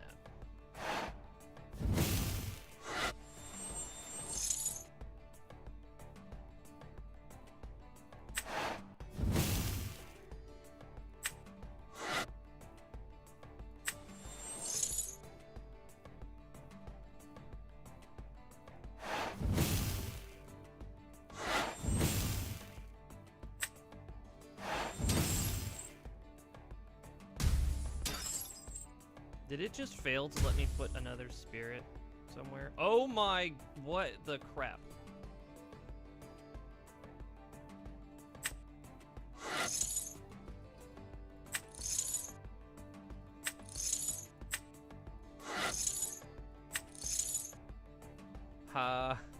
Okay. That was an insane combo. Oh. That's a weird set of cards. Okay. A TP. A boom bat? Okay, the boom bat makes sense. Alright, so it's a lightning dagger.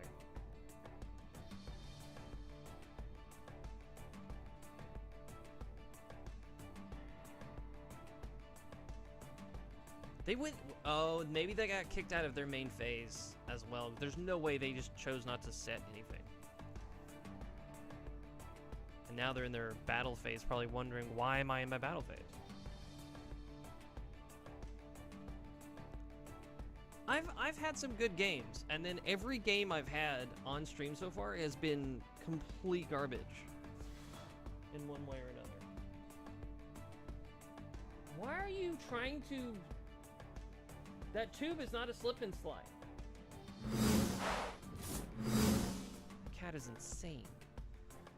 Okay, so I have 2 more than them, so there's nothing they can do. I can normal summon this, but nothing gets over it. Or I can just re-enchant and swing, which is not great.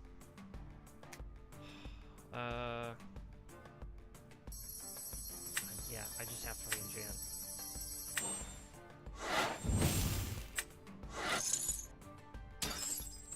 This is such a scuffed game.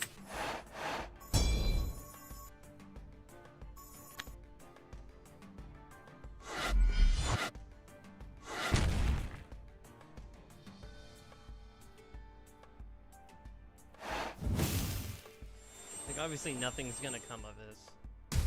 Also, I don't know why the wording isn't like, you may enchant an additional fire from your underworld too. Oh, it does specifically, okay.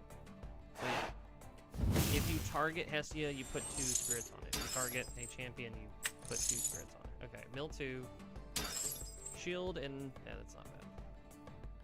Whatever they have in their hand though is still gonna be worse.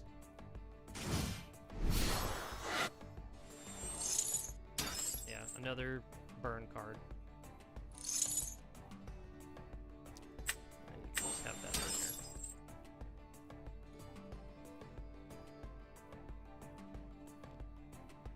You have no runes? You have 0 runes? Really? There goes 4 of my fire spirits. Hi, Tsunami. I can expend a draw and still use Hestia to special summon this. Get one of those. Bust. That's not going to help at all.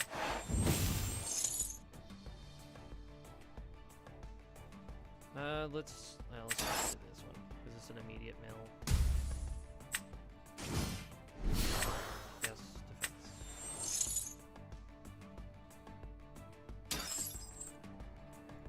defense. Mill 3, please. Arrow, Tsunami, Toxion.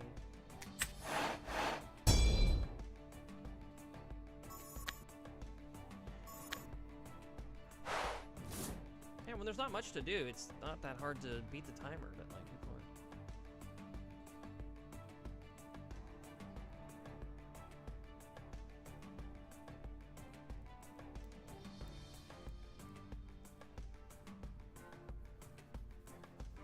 It's cool to see Toxion. Really, at the end of the day, a lot of cards are good when a stadium's on the board, because then it actually happens to have a good like stat line. But it requires fetching or just having the stadium. Like right now, the whole point of the mill deck is just to mill up my opponent. Playing defensive cards is important. Having creatures that have very large butts is important. That's a weird card, but alright. At 5, yeah. Completely understandable. I'm gonna wait for the icon to go to combat and then worry about Tsunami. Is it really just all creatures in hand? Have I milled all your runes so far? Again, Tsunami is totally worth having, no matter what. I think it's the Divine Healing and another card. It's like another PT? It's a 3 and a 3. I literally can't get over them. If I summon the Humbusk, and also this is not accurate, you do not have 31 cards in deck. This does not update. 1, 2, 3, 4, 5, 6, 7, 8, 9, 10, 11, 12, 13. There's Tsunami. 13 minus 50. 365. Yeah, 30 cards in deck. It's gonna be a while. I don't have a very strong defensive system.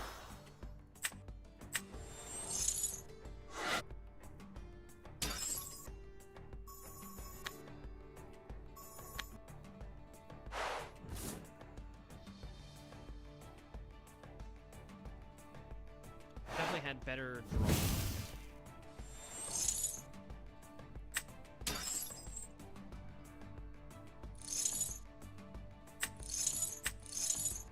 I mean, yeah, thank you. There's Ambrosia. Plucky, yeah. Oh, it is just a lightning deck. With Plucky to search for I gotcha. They were at 30, right? So they're at 26 cards in deck, 25 for the draw.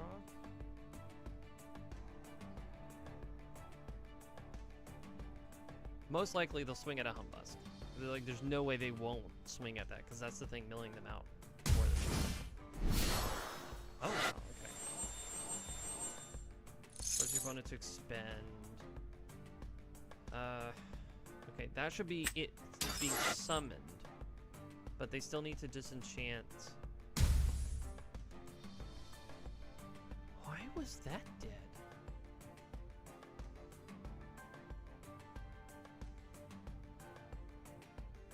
What? Okay. Why is that creature dead? Why did you lose your only attacker? Or your second attacker? What? Why didn't you swing? What? I'm the most confused I could ever be. We're only at 1 fire. Oh my stars. Okay, well I can't summon anything, so I'm gonna expend a draw and get rid of this. That's Elestrals. There's no way. I promise you, there's no way I'm milling at my opponent.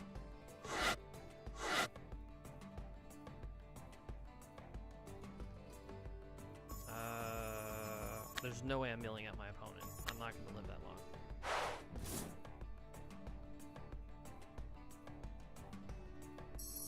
I have 2 lightning, or like a lightning and ice. I could probably like Gorgons, just so that I keep my creatures. I'm not living this. There's no way. I've burned through too much fire. And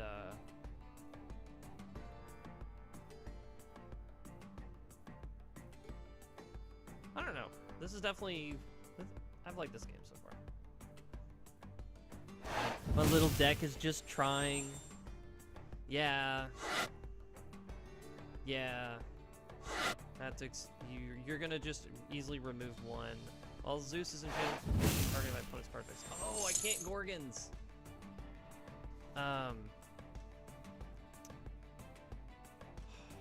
Can't be targeted. Targeting Elestrals. Yeah, can't target. Oh man, that means he's gonna swing no matter what. I'm gonna go to 3. I'm just gonna do this while I have the ability.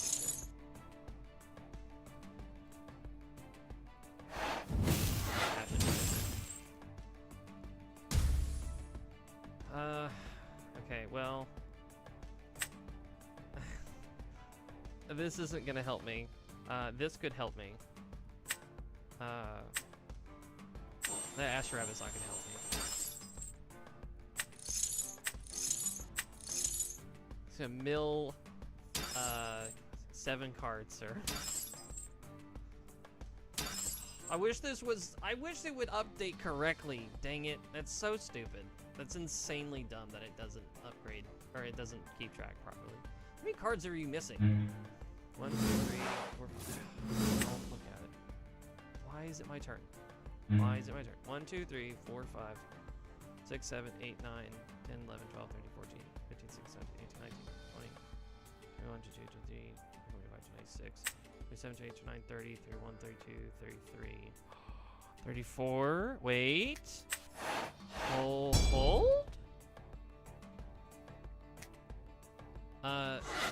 Gorgons can mill them out. A couple more cards. Is resting on your laurels like castable? Hold on. 1, 2, 3, 4. 1, 2. Yeah.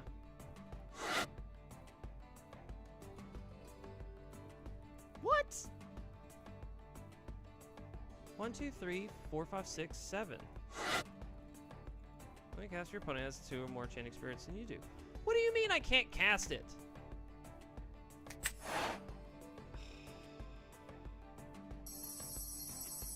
What is it? 1 Gorgons? 1 Gorgons and I can... Oh no, because Voltempest is gonna be the death of me. They're just gonna reattach and then make me expend. Oh, man. Why can't I cast this stupid... That's so dumb.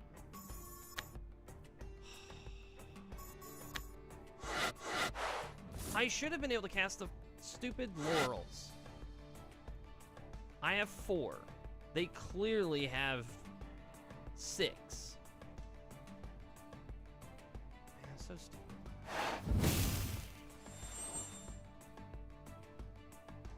Yeah, you're just gonna...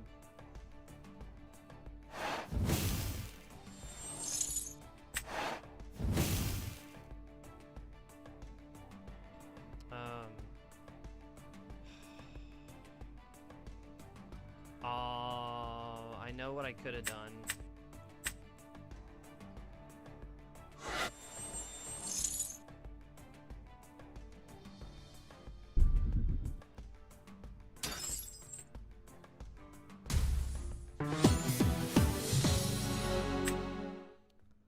That match was fine until it sucked.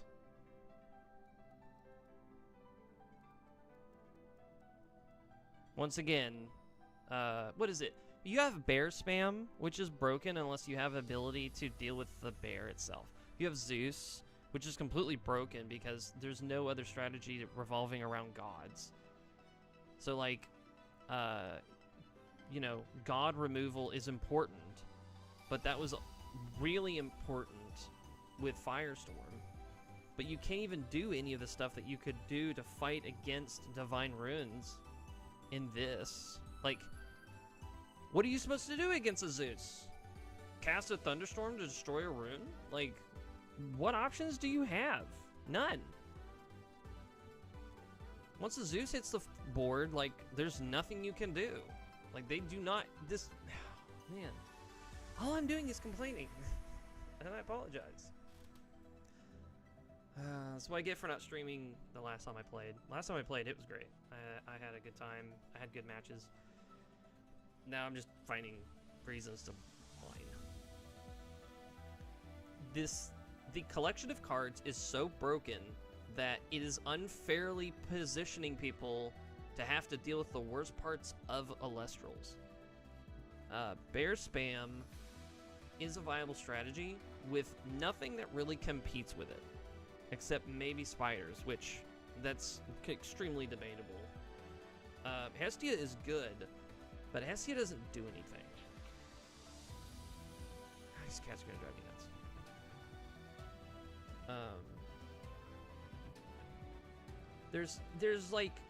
There's ways to play the game, and then there's like fives, and then you're just like, okay, so which one of these weird ways of playing the game am I going to play the game with? Because, like, yeah, obviously Lightning has some good options, and then you just go into a thing that says, oh, remove Zeus, or I'm completely untouchable. And I know why I couldn't activate the... I know now why I couldn't activate Pressing on Your Lures, because I can't target the creature. So it was never an option to target, or it was never an option to activate it. So that was frustrating.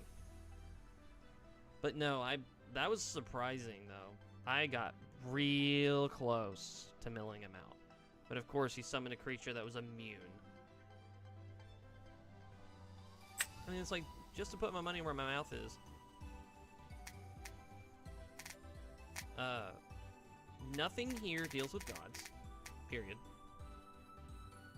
And then you have, like, no, not that. You have, what is this? Face down rune, okay.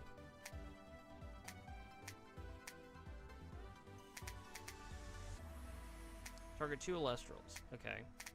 3 Forges randomly in here, I don't understand that.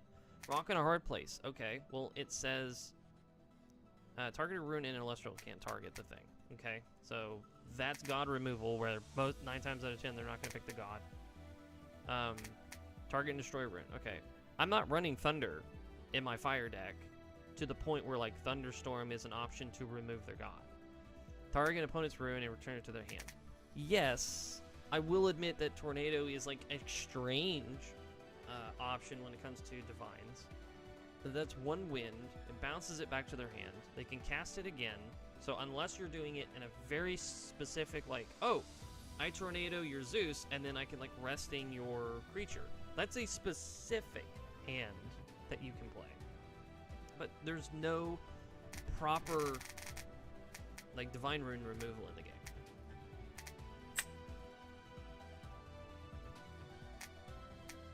Like, I don't know what you want people to do. Like, the way I would handle a board would be,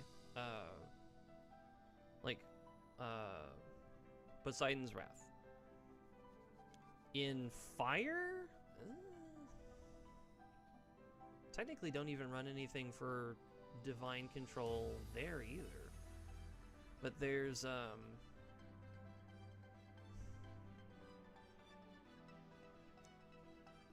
there's a couple of options. Like, if you side deck, there's a couple of options that you can run. Like, one of the winds works.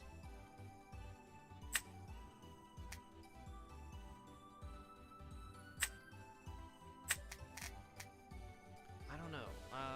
Like, the whole game, I never saw a Smoltuga or Kinleo, so there was no way I was getting rid of the creature, which this says target anyway. So, how are you supposed to remove it?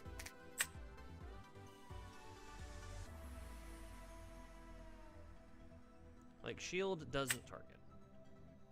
That's a specific card. Gorgon's targets. Tsunami does not target. Tsunami would have kept me alive, but the thing that killed me was it being immune, there being no way to remove Zeus, and then always just re-enchanting and then making me burn 3. If I'd been more aggressive with the Gorgons, I think it would have been that. I think that was my line, but I had only thought of that once I did a deck count. Because, yeah, like, it asked me, I can't check the grave while it's giving me a prompt. It's like, do you want to use Gorgons? Like, hide. And then you go to click the graveyard, and you can't determine what the plan of action is. So I just said no, so it would go to my turn, so I would check it out. And I don't understand little things like that, you know? On his turn, I might have figured out, like, oh, if I activate Gorgons and waste 2 spirits, and then, like, I can activate Gorgons and waste 2 more spirits, I could have milled him 8. That would have been game. I would have just passed the turn back to him, drawn an empty card, like an empty deck, bam, I would have got him. Again, the UI doesn't show a proper update to the deck list if you're actually playing mill, which is what I'm playing. And then, I hate you, Avalanche. You are...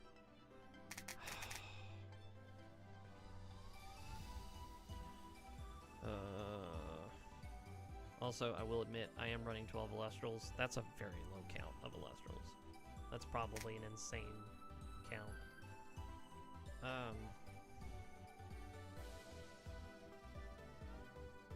You were just so not worth it.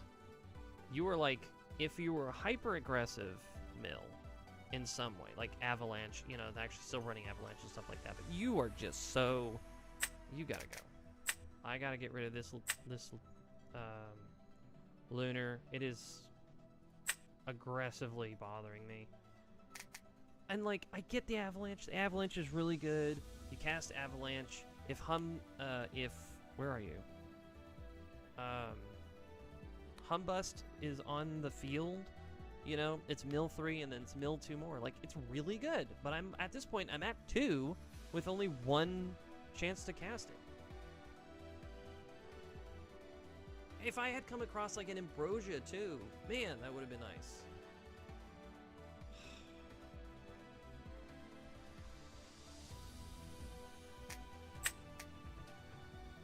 This in the opening hand is terrible.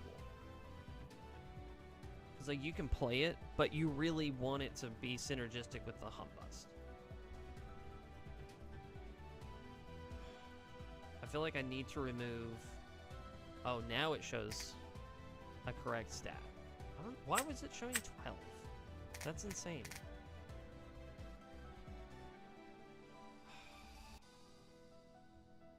Maybe I just need a couple more defensive cards. I don't know. Lumaru is fine. It's a 5, it punches, it mills. Like, it does the job. Like, that's a better card to have than Avalanche, 100% of the time. I run 1 torch, no other artifacts, so Argo would just be a terrible idea. Not really. What would I trade? I would trade a Torchin. For 3 Hestia, it really does have to come down to 1 Torchin, I think. It's... Oh, it was a glitch. It was glitched because it was showing a previous number. It wasn't updated correctly until I removed something. I'm really thinking Argo is like a weird card that I need to add.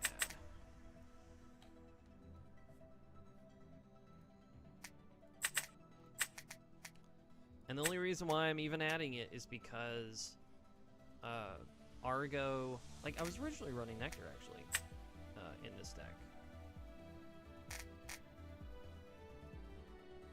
I don't know if I would want to run Nectar, because it's not a bad card. You do the draw, like, it's not a big deal. That's why Astro Rabbit is in the deck. Even though I'd rather have the Smoltuga, I guess. Astro Rabbit gets you one card off the top 3. If it was a Nectar, you pay 2 more, but it guarantees you to get through your deck faster. Smoltuga is a defensive card. Lumaru is an offensive card.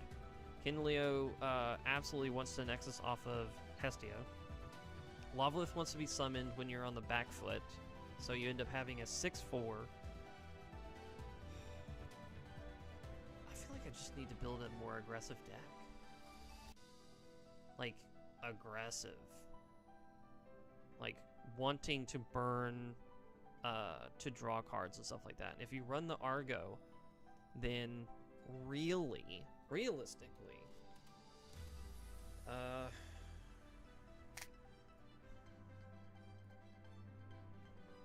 okay. Oh, no. Sorry. We have this. Let's do Artifact Rings. Hammer is not great. Enchanted Rune. For each enchanted rune on the field. So you have Hestia and you have this one, they get +2. If Hephaestus is on the field, can be targeted by opponent's celestial effects. I'm already running Lumaru, so if I run 1 copy of Lyre of Apollo, anything that would be big immediately loses its attack power. Says to when the pilot's choice must expend 1 of Zeus's on the field. And then Trident. Well, all can't be targeted by counter runes. Trident is pretty good. 1 copy of Trident? Maybe, because it's like a way to maybe get a payoff of the fact that like you hadn't come across your Smoltugas yet, or your Tsunamis.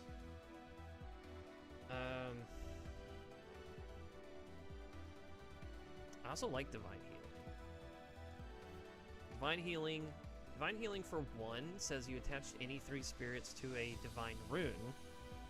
Then any invoke encounter can be cast off of your Divine Rune. So that's like another way of getting your water back in order to like cast Tsunami if you need to. Like it can just sit there and hold a bunch of stuff, which is what Poseidon does. I actually run Divine Healing over Ambrosia. Basically because I'm being very aggressive with my grave already, or like putting spirits in the grave already. I have to have Poseidon. If he's sitting there with like a fire spirit on him, he's still enchanted, which means he still counts for like other effects.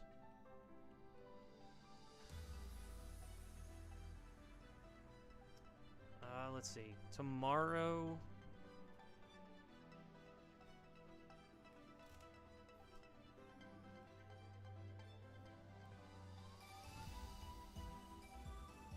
Sorry, my cat decided to say hello.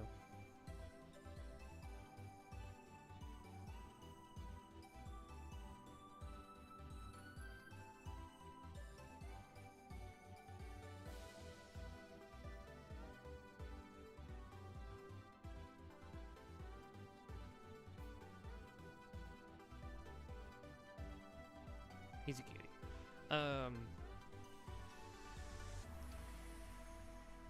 If I commit to running Argo, which is still just a really weird option, you're just choosing to run like the Torch, which is like a faster way to get to it, which makes it something big enough to survive like a swing. If you run Necklace, and what are you casting off of Necklace? Normally you would do like Ambro. Yes, you could do Resting. You can cast Hesiod's Hearth if the necklace has fire on it, or at least 1 fire. Or, sorry, Torch. Tsunami, but you're not trying to pass the turn to expend 2. You're trying to remove the necklace. Kinleo, like, you know, there's ways to mess with it.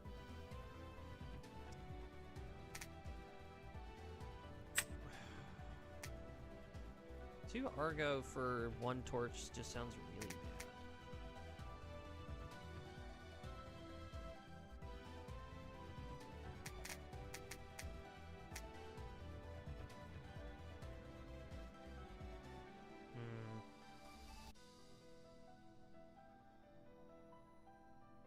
Don't run the field spell, which would make... I don't know, it's the exact same problem where it's like...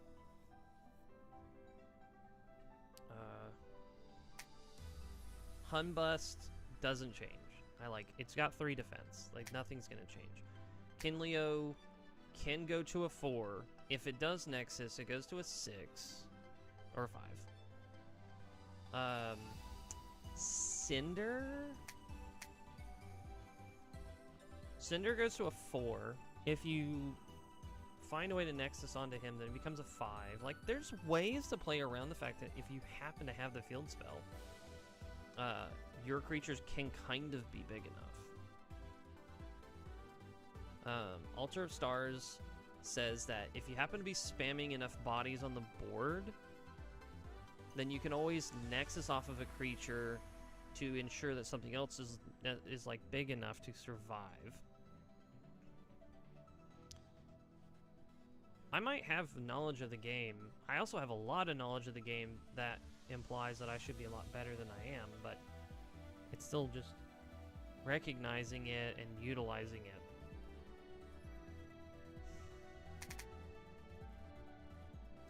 I still have the Warmite. Warmite says, when a player casts Hesiod's Hearth, you can return up to 2 fire. Hesiod's Hearth actually requires that you attach to the same thing. So, if you activate Hesiod's Hearth will give Warmite 2 fire. Then you will heal 2 fire. So, yeah, you're healing 4. But you can't cast Artifact Runes with that. I do need to remember, though, that anything on the board I can use for, like, counters and invokes. If you play Humbusk, there is a way to play Humbusk a bit more aggressively where you run 3 of it. You run Smoltuga. You would even run Reforge. Where, like, instead of Cinder being... Maybe there's a way to run it where Cinder is not in the deck, it's just Humbust. The whole deck is focused around doing 2 things. Getting Humbust on the field and casting as many, like, invokes and counters as possible.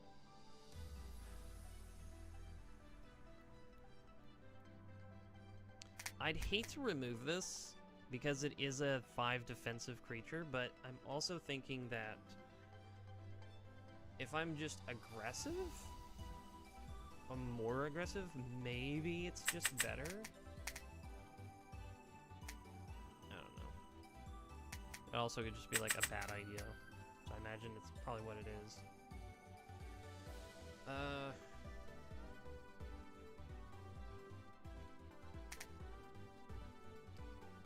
If that's the case, I think I probably should run another Hestia's Hearth. I really need to run maybe 1 or 2 2-drop fire cards as well, because I don't know.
Yeah, and that's why having a toggle is really difficult.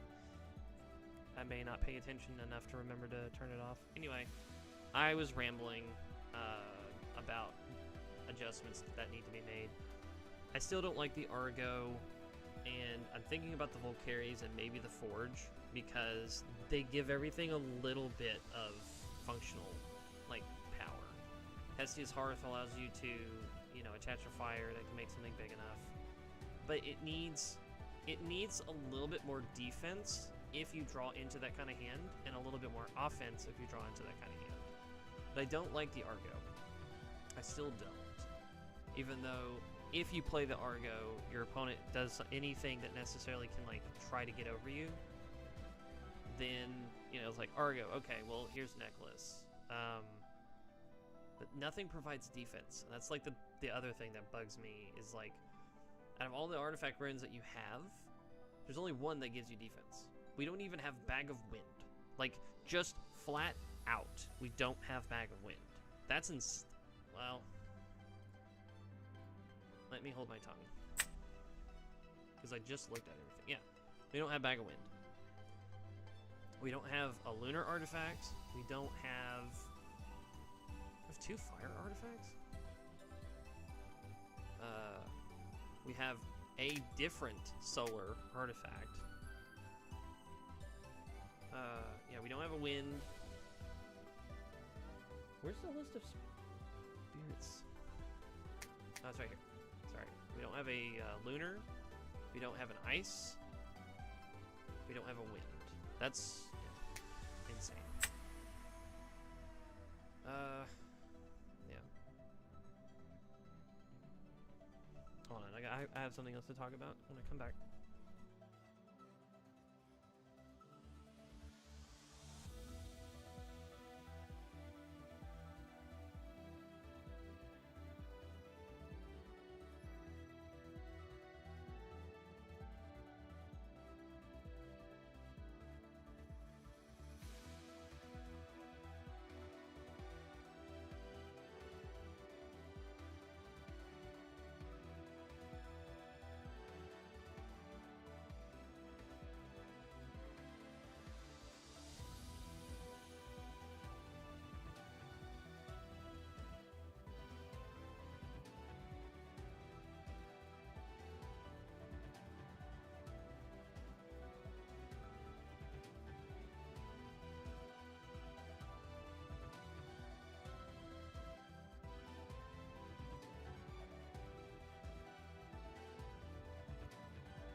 Something to keep in mind for sure is if you play Clash, like at all, it's gonna update every so often, which means the card pool is gonna update every so often, which means you absolutely are gonna have to keep in mind every new card is going to change everything that you go through. Alright, sorry, my stand is being slightly difficult.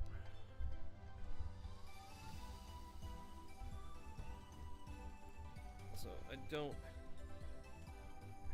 don't get the point of the elastic straps for this, for the mic, because it's just like, why? Anyway, oh, this pivot's a little too much.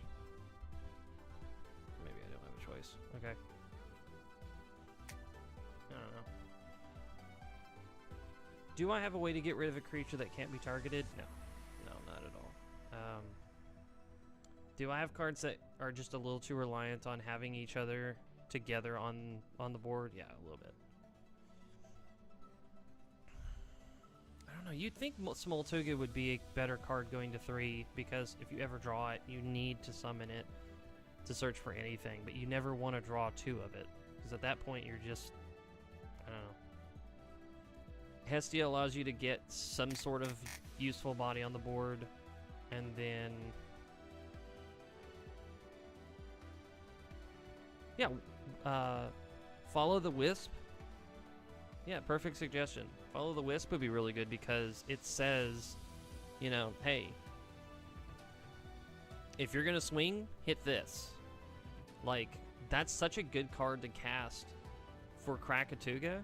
Like, if you have a way to just control the board, like Krakatuga can sit there with just this, you know, with the 9 defense going, yeah, good luck. I don't know. There's so many little ways that you can augment the deck so that it's playing in certain directions, and it would be fine. Just go away, resting. I'm so tired of seeing you. Unless it's a competitive deck where I have room, I really just don't want to make the room for it.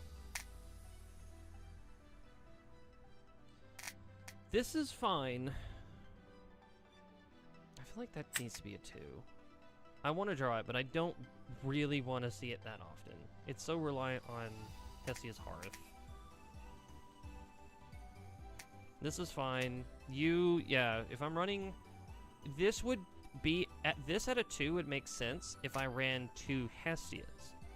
Because you want to cast this, especially like on turn 1, if you want to get a Hestia to get started. Which I think I'm going to do that. I'm going to switch it so that drawing 2 of her at any given time is less likely. Because I was originally thinking 3 and 1. That seems to just be awful. Especially one game where I had 3 Hestias by the end. It's like, no, this is not great. Aster Rabbit is a good choice. I do understand that, right? 1 lightning, 5 defense, but like, I think the whole point is I just gotta play aggressive. I think I just gotta really be like off to the races. I gotta run.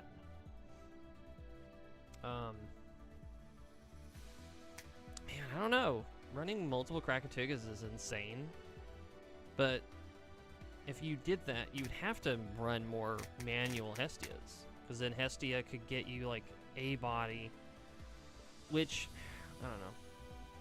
That's also tricky because Hestia gets you this. This searches, most likely the torch. Then you cast Krakatuga because you have a normal, you still have a normal summon. So you normal ascend over the torch in. So now you have a 9 defensive wall that if you attach the Torch of Hestia to it, it's 6 attack, which means no matter what your opponent tries to do, they don't have a low stat to try to get through while it sits and is defensive. That's the strength that you could derive from a Krakatuga going on top of, I don't know, Cinder, anything that would be like a stepping stool.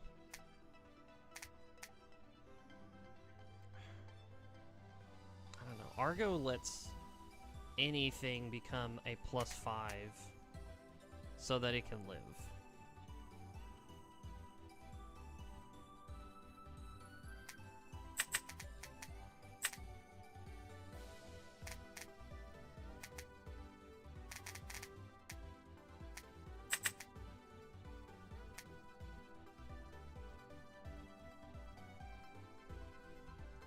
Volcanic Forge would end up only biting me in the butt if the opponent was running a bear.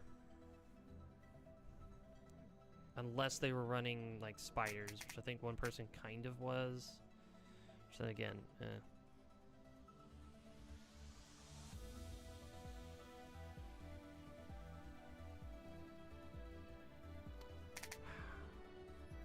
Trifernal would just be a very strange card to run. But it's one of those, like, it's a 14-3. If it hits the field, it's going to be very difficult to walk over. Next turn, you can return an artifact rune from your underworld to your hand. It gets +1 for each enchanted artifact rune on the field. Leonite is not bad. It's got terrible defense, but it's not bad.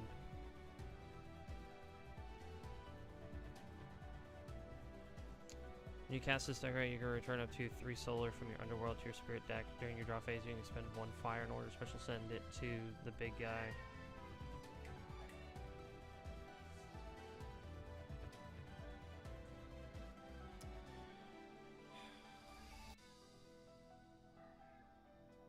When you cast it, you can then heal 3.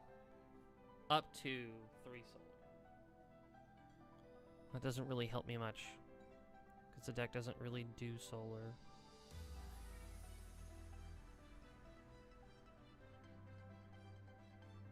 It could.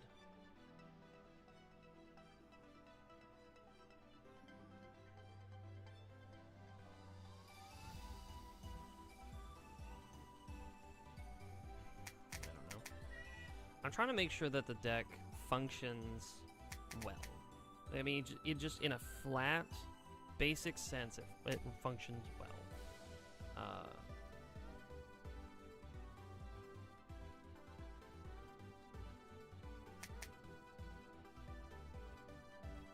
I don't know. Ignite.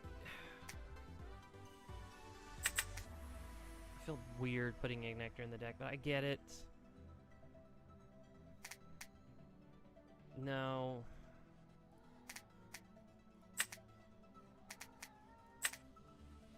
No, I can't.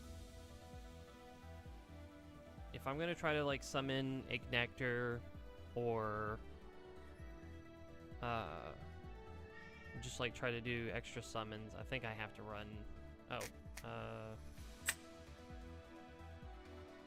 well, I guess that works. Gotta heal. Gotta prevent them from doing stuff. Prevent them from doing stuff.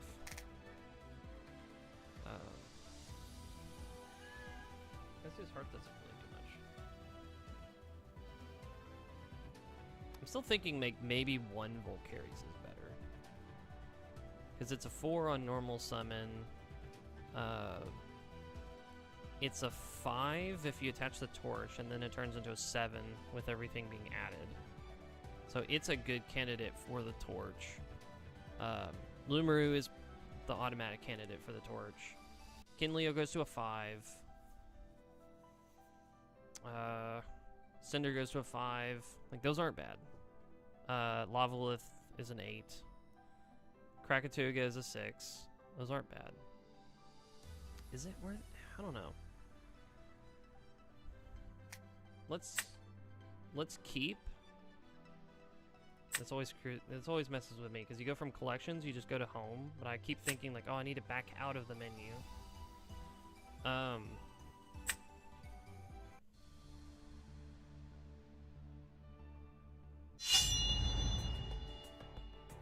Every element has good options.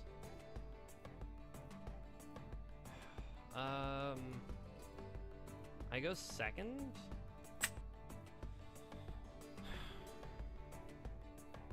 Yeah, Hesiod's Hearth on the Wormite's not bad. Nectar, 2 fire. Ah, they're mulliganing. Nectar, 2 fire. That means Hesiod's Hearth has the ability to return 2. Warmite has the ability to get over something during my turn and then during their turn, if they don't activate anything to like force the situation. Yay! I'm recording! Yes! Oh, that's bat form. No, bat form doesn't trigger. Yes! They are down 3 cards. 3? Yes.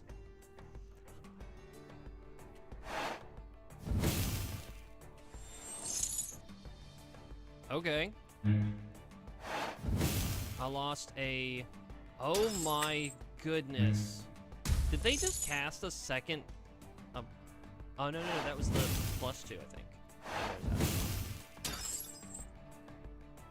Yeah, but they already milled their big guy. Oh man, I really hope I can mill. I really hope I can get to my mill cards. What? Oh, they probably got kicked out of their main phase. Oh, are you kidding me? 2 of them.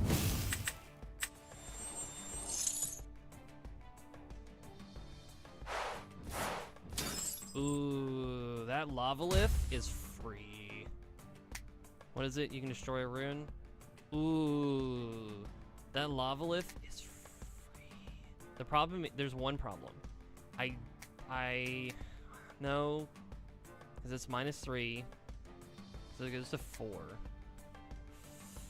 Ooh, I don't have a very good hand. I do not have a good way to handle this situation. Oh, I didn't change my spirits. No. Okay. Get rid of that ice. Confuse them. Fire and ice. What? You know. Or okay. Set shield. Reset the timer. Set tsunami. That timer it's gonna be the death of me. Yeah, it's fast. You have to do all of those actions in one single swoop.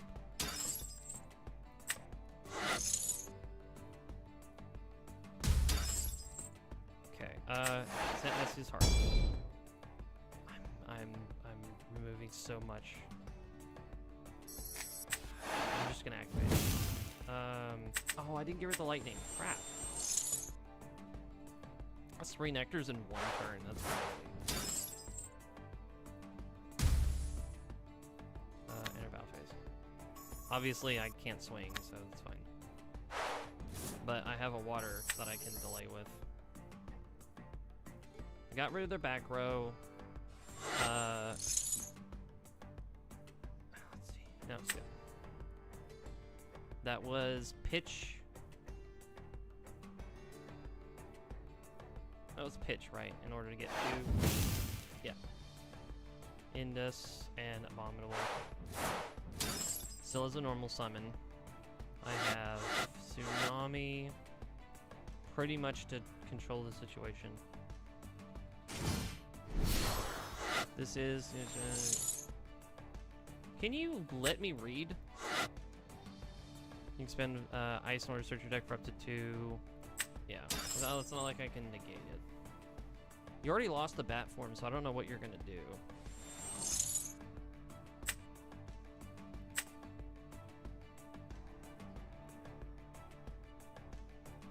Oh, this Krakatuga is gonna go hard.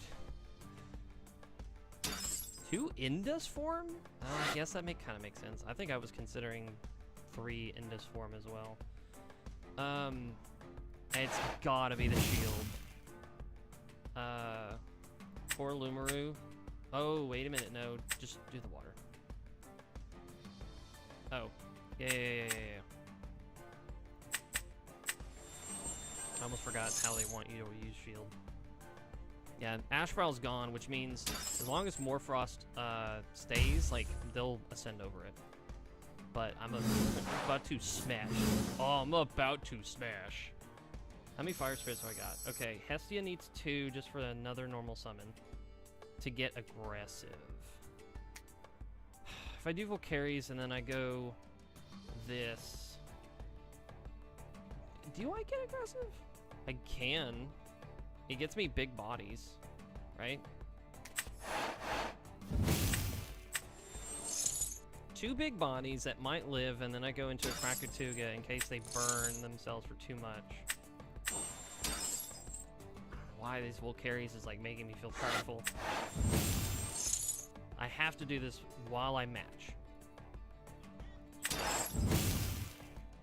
Hestia always has to be the first one they do.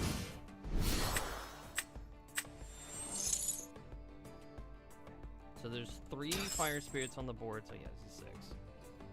Set the Tsunami. He's not doing anything for me anymore, but I do need to attack with him. I guess I could just do another one. Yeah, this is why I like Hestia. Because it's grossly aggressive. I want the 2 spirits to skip. I'm gonna skip.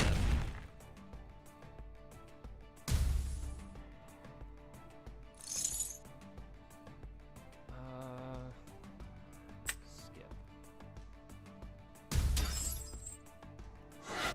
Oh, yeah. Okay. If I attach a fire, I'm burning a fire in order to do 1 more point of damage, which is not worth it.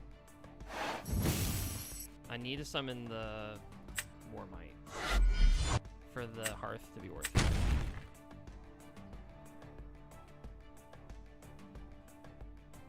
And this is fire aggro. There's like no mill in here.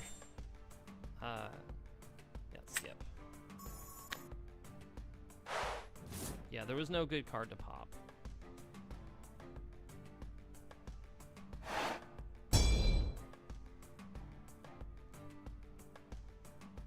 I can't believe I'm facing the self-mill deck and I can't get to my mill cards. No! +1 for each in the underworld, right? Yeah.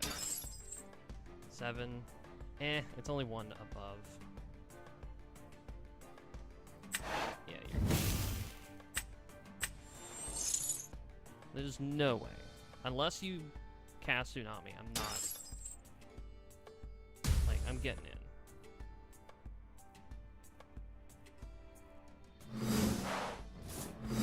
Ooh.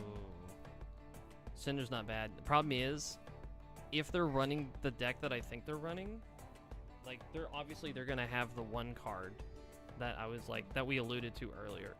We were talking about the Cedosaurs. Now I probably don't want to mill because I'll give him Cedosaurs. That would be dangerous. My normal summon, I'm pretty sure it has to be.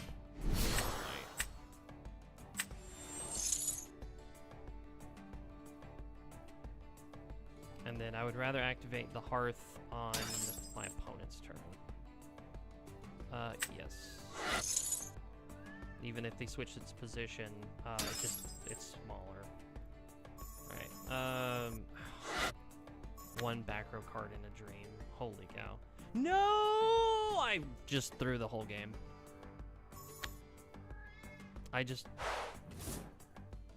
And it's because I only have so many brain cells. I got distracted by petting my cat, so I didn't switch anything. Can you go away? So I didn't switch anything into attack position. So I just threw this game because my attention is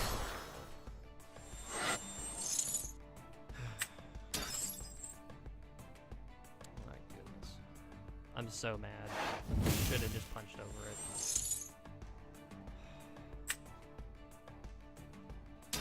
Yeah, those are all misses.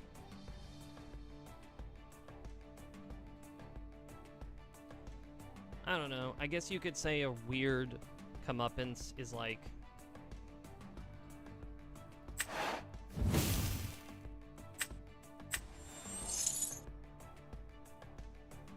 the fact that like I gave them a false sense of security. They went into it. That was their one and only like way to get the Astral back out. You better have organs. Ain't no other way around it.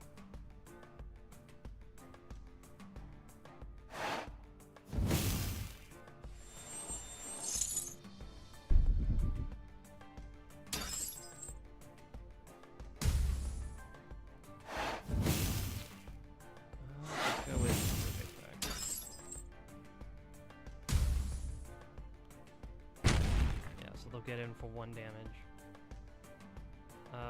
It's gonna have to be that.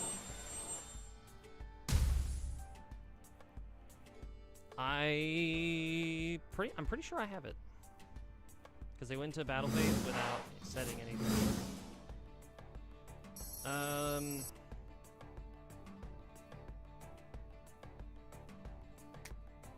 I could just ascend over that with a water. Yeah, I guess I could. Just for the heck of it. Because the Valkyries will get over it. Confirm, attack.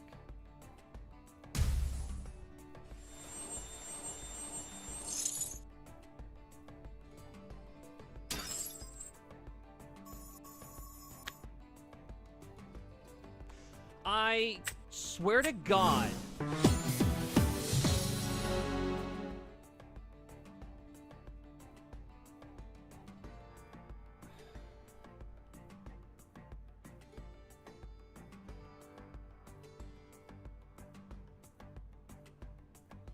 I know my opponent is staring at the board going, did he seriously just not switch his creatures to attack position twice? Yeah, I would have if I could physically interact with the cards. Otherwise, I can't see the shield icon, game.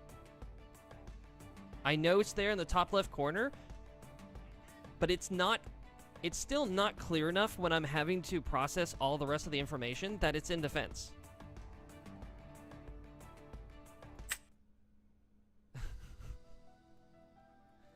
I can't believe I threw a game. I can't believe I literally threw a game on 2 turns because I just never switched my creatures to attack position. That's so frustrating.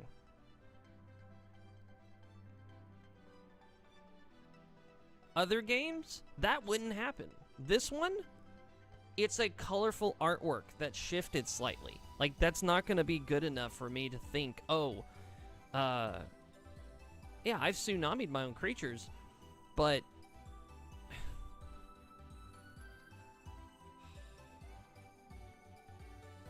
I don't know.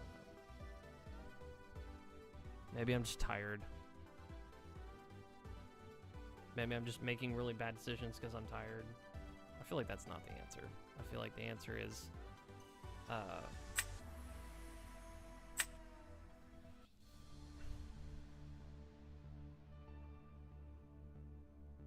I could have just passed to him, but it was a freaking 4. They were going to attack over it. I made such a terrible blunder twice in a row. I'm not going to continue the match. I'm literally going to surrender. I'm not even going to attempt to play the game out. I'm going first with this hand? Hestia gets me that in the Krakatuga? I guess that's fine. See, this is an interesting hand. We're just gonna ignore the fact I made terrible financial decisions last game.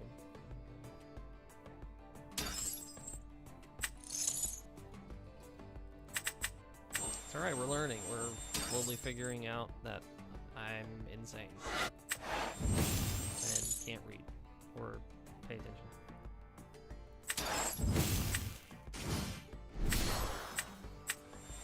I prefer the manual spirits. I'm just gonna have to learn that pay attention to the position of the creatures. Yeah, this lets me get Nectar. This allows me to get a little aggressive. Amber allows me to heal from being aggressive. Lavalith doesn't have a good target, so it's not a great idea.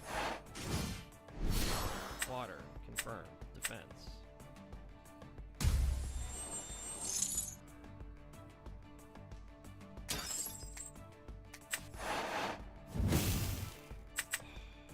I have not changed the spirits.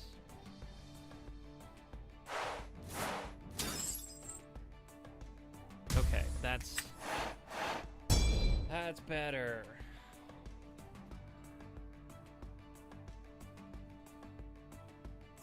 Trust me, I love my cats, but I only have so many brain cells. I can't multitask. We're gonna search for the mountain or blizzard. Blizzard being a way to crack a spell. I wonder if it's the mountain. Yeah, okay. I can live with the mountain.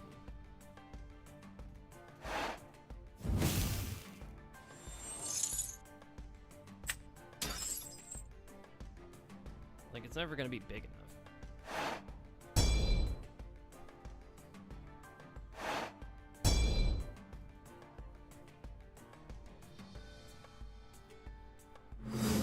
This is why the crack. Oh, you come on! That's not fun or funny. I can't even summon. I can't even like use Hestia.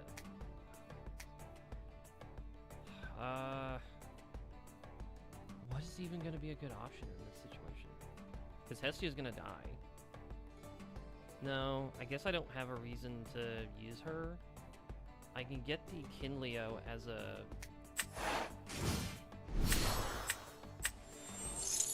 The Kinleo might be the better precaution card.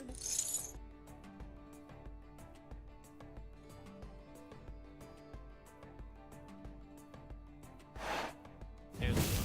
Okay. That Gorgons does hurt. I do have a backup Smoltuga. They can't get over the Smoltuga as of right now anyway. Oh good. Actually it does show you right here. Okay. I can... Game, would you like to show me the spirit count? Thank you. It's not worth healing right now.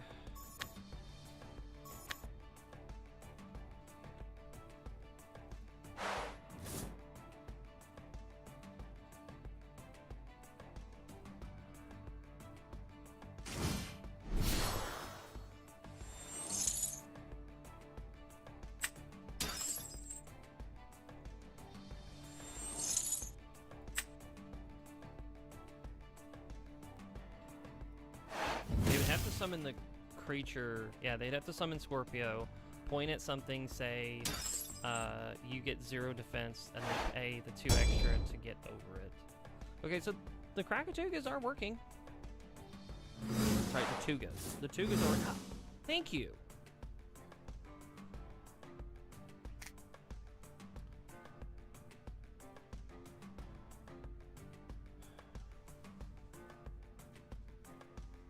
Break it, it's not my problem. We're getting to a point where we're gonna have like a problem because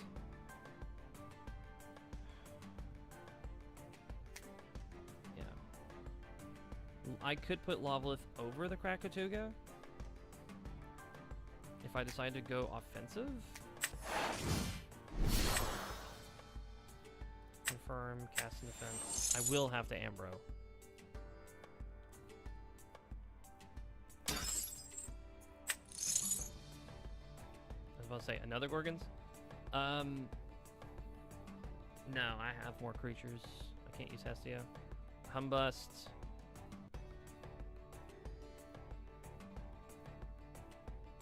I don't have the Hearth. I see the thing over there. Milling is not a great idea. Let's get a dude that can be big. Get rid of this ice.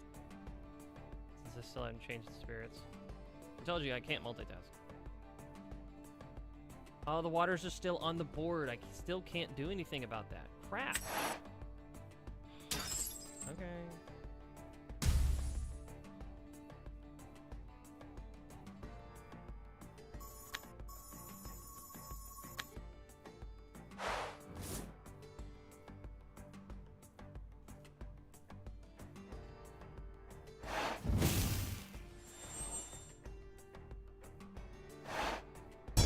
So it's slightly bigger.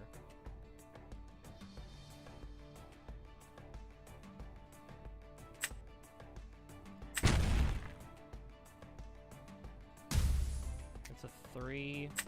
So it becomes a 4, 5, 6, 7. No warning.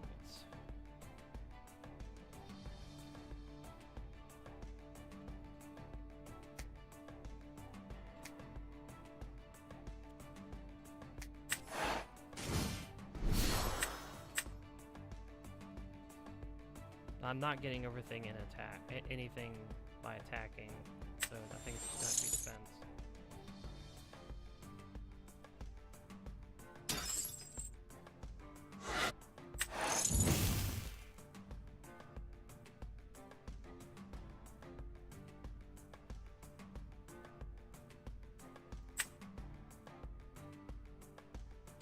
Ooh, or do I want to Nexus himself to something?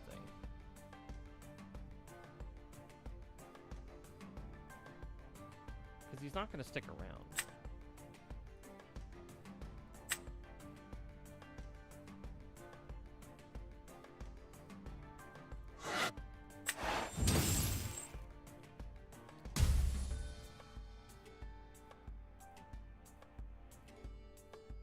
Oh, okay. Well, now we know how it works.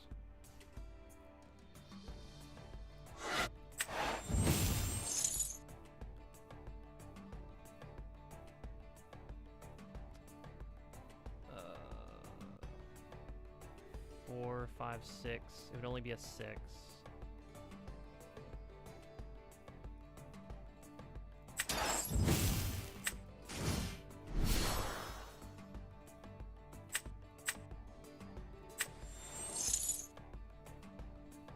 Yeah, that was a terrible turn of events.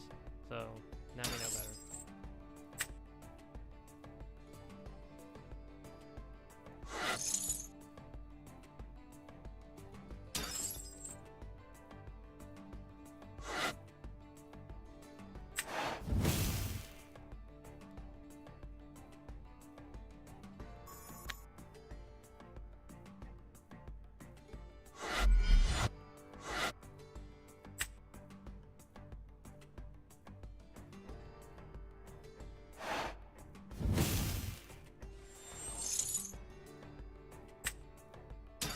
Okay. It does make it. Apparently, if he gets cracked, target destroy face down rune.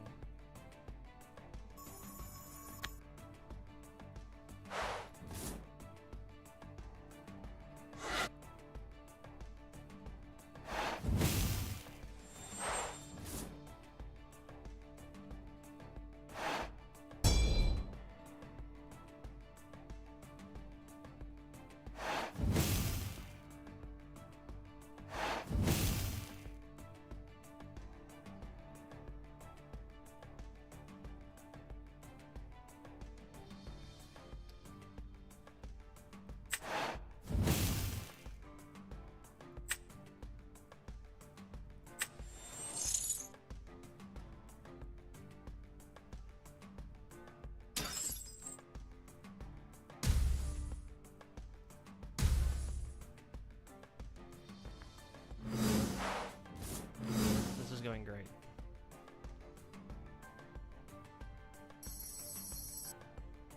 I wish they would just, like, at some point burn a whole bunch of fire. They control... No, there's no way they control more spirits than them.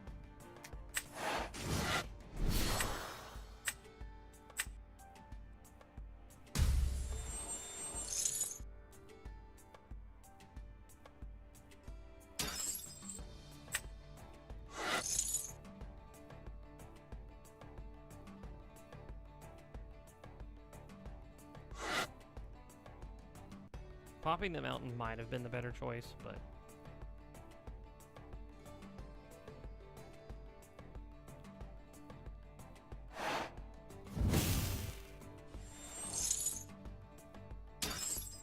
I mean, if you want to pay it out, that's fine.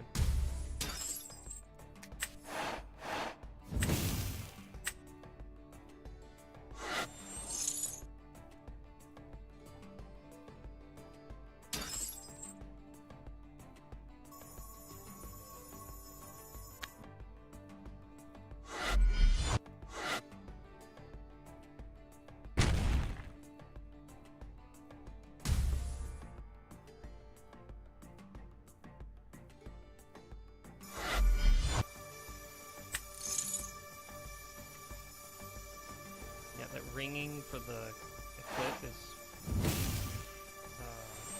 really aggressive.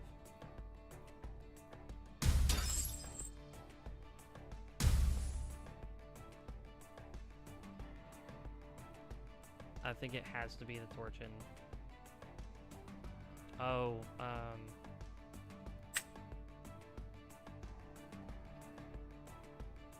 and then I draw into confirm. I'm down to 8 spirits, so in reality, it's gonna hurt. Whatever they end up doing, because that's a 2 spirit. Paid out.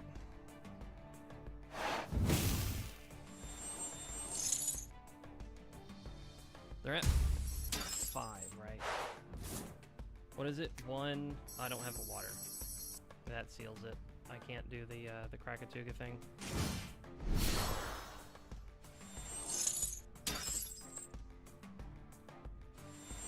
That's 3.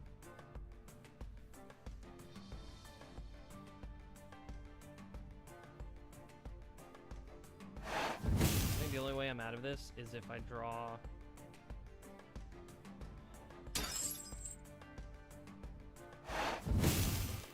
I think the only way I'm out of this is if I draw Ambrosia. I shouldn't have messed up with the dog for sure. Well, they just saved their own hide, I think.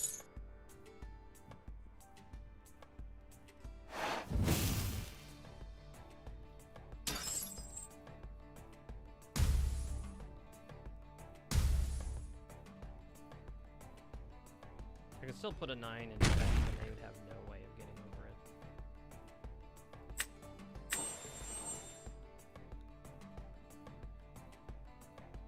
If I had one of those as a water, that would have made more sense than the other 2 as a fire.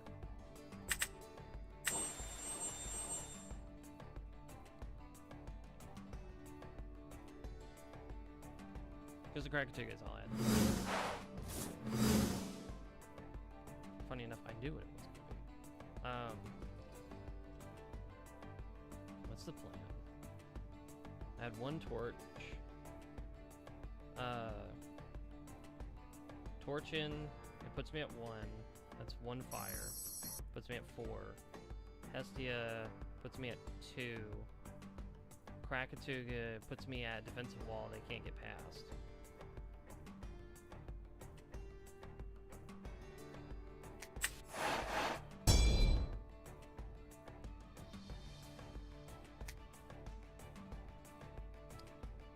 Valkyries is either going to be big enough, because it's going to be a 4, it's going to be a 5, and either I can swing in and just allow that to be the defensive wall that I need, or I play the torch in, go get a Hestia that's usable. I guess then technically I just play,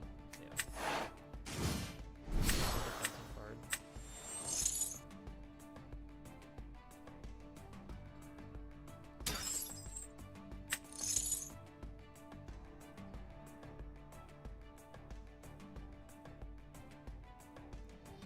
That would have been the time to Gorgons if I had a way to do it.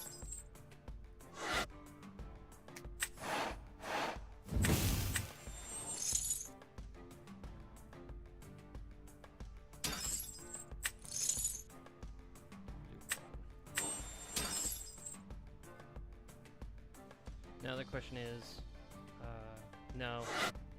Yeah, there was no way to do it. It was always Volcaris.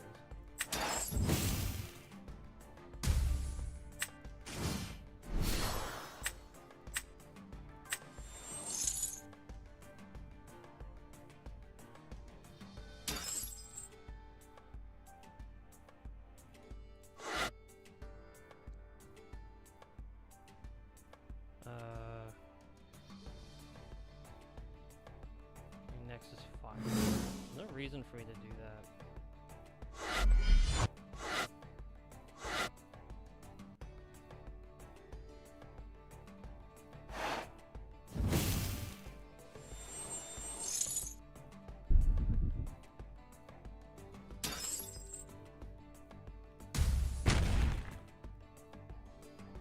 Oh why couldn't I activate... Wait, I couldn't activate the... Really? Okay.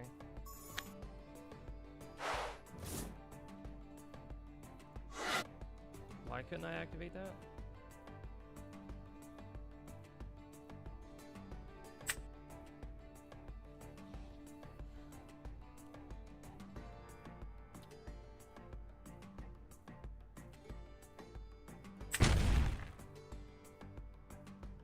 I mean, it doesn't matter at this point, it's just game.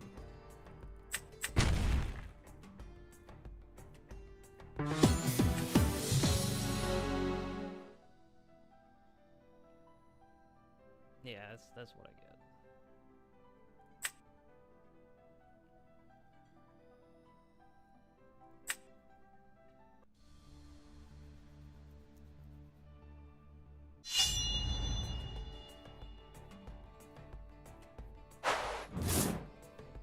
Oh, great. 2 tsunamis, 2 cinders, and a gorgons.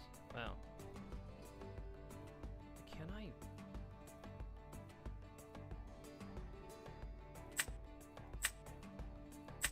Can I really go in there and change the spirits? I'm too eager to. Can't even just, you know, take the time to, like, be patient.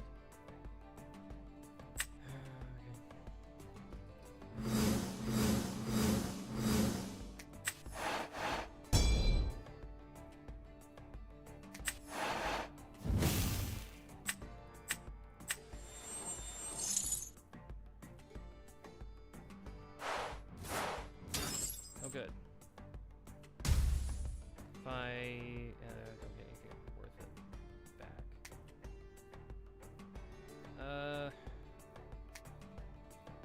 That just. They have to at least actually directly address the fact there's a 5 on the field.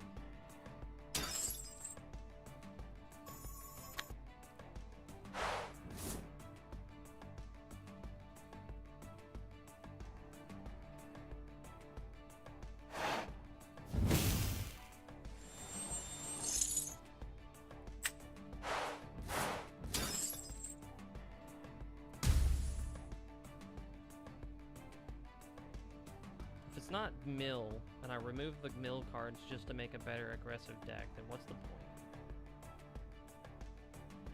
Like at this point, I'd rather just have a little bit more of an actual fire aggressive deck.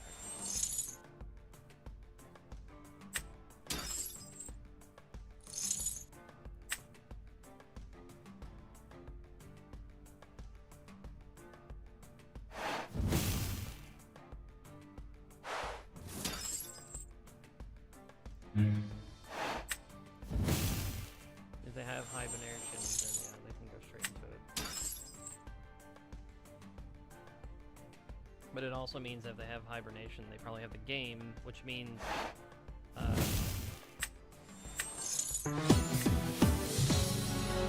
yeah, I do need to start Gorgon's using Gorgon's Gaze on it because yeah, 9 times out of 10 they're just gonna grab the 1 card they're missing, since they can turbo straight into it. And yeah, obviously it makes it to where, like, yes, all is required for them to win at this point is just activating a couple specific cards. But no, if you don't have PTA or Shield or something like that, then yeah, it's pretty much impossible to remove. I don't run Earthquake because it's a fire deck. I don't know how you're supposed to beat bears. The deck is not trying to beat bears. The deck is trying to entertain having some mill cards because it interrupts people's abilities to play certain strategies. If you mill the bear, there's a good chance they can't summon the bear. Which at that point just means that I should have just checked to see what they were running with the Cinder, and then gotten offensive with Bloomaroo. The deck needs to be offensive, so I'd say at this point it's like, do you run Argo?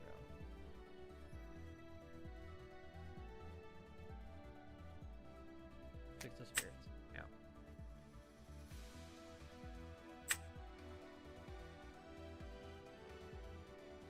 If you don't run Avalanche, then you have even less chances to mill.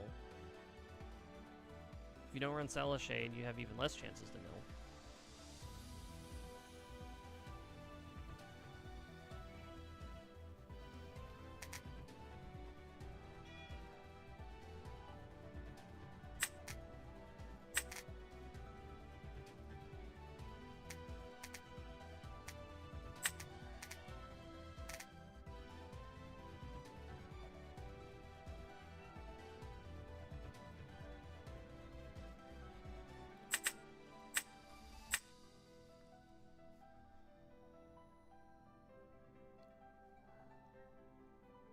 Sometimes you just end up with 2 small token. Back to back.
course I've been silent this whole time.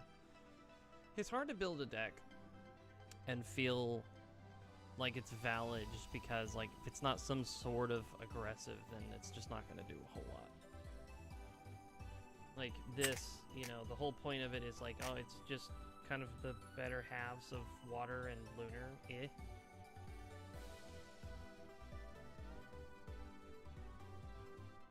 You play defensive while what? A Drak kid gets an exchange, and Eddie gets an exchange, you know? You've got Tadpuff in there because if it happen to draw it and a 2-cost, then you get a 2-cost on turn 1. I don't know. Everything feels weird. I only think Bug Tribal is even, like, remotely good just because, again, it's aggro. That's all it is. It's just the way that I feel comfortable playing aggro, where you've got Argo, you've got bugs that have decent stats when summoned, you know? You just don't have certain things. Like, you don't have the ability to, like, summon a bunch of Ignectors, use Tsunami, to, you know, to make sure that your, like, Ardbud gets onto the field, gets into a huge dude, you know, or, like, Cyanectar, you know. Cyanectar helps out a lot because it just, it ignores,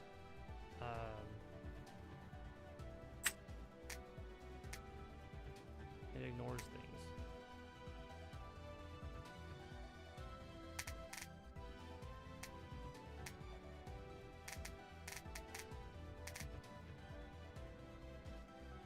Targeted by counter runes.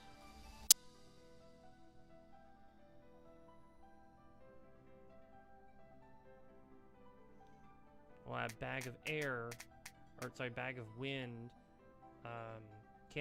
you can't be targeted at all, I think? But I like it because it gives you enough defense to ignore Cryoblast.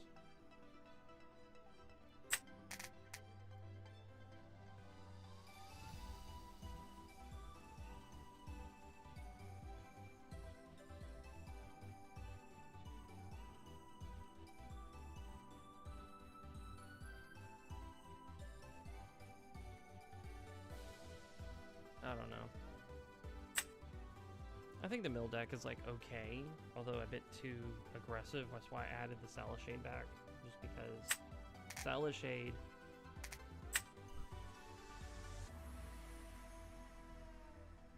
if they cast anything, which most likely they're going to, they have to mill. So it's like, can you get a Salashade out, a Humbusk, which means, like, anybody plays a rune, they mill. Anybody, you know, when they play a creature, they mill.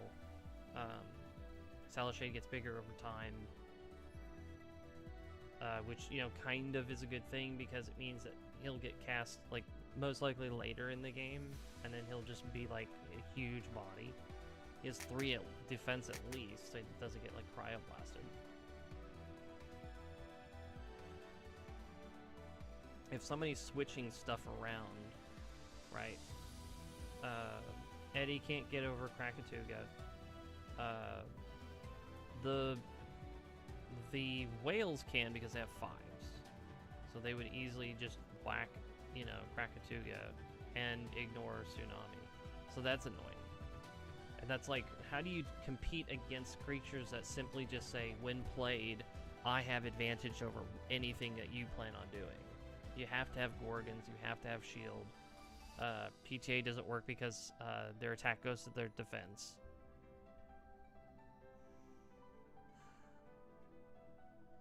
You pretty much just have to eat the loss and then move on with your life.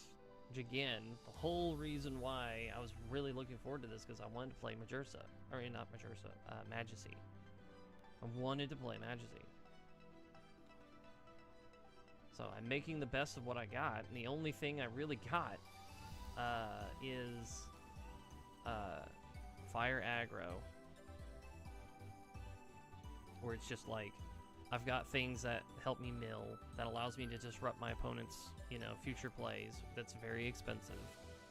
That if I don't have, like, War Might, and, you know, like, Hestia's Hearth, you know, then I don't have that option to heal.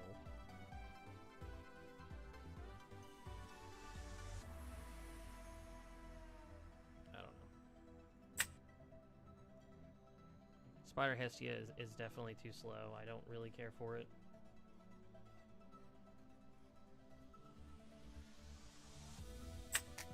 And then, I mean, like, what else? You know, you could do Lightning Windogen. Really, you want to do Solar Windogen. It's like the way I would, like, imagine.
Eula searches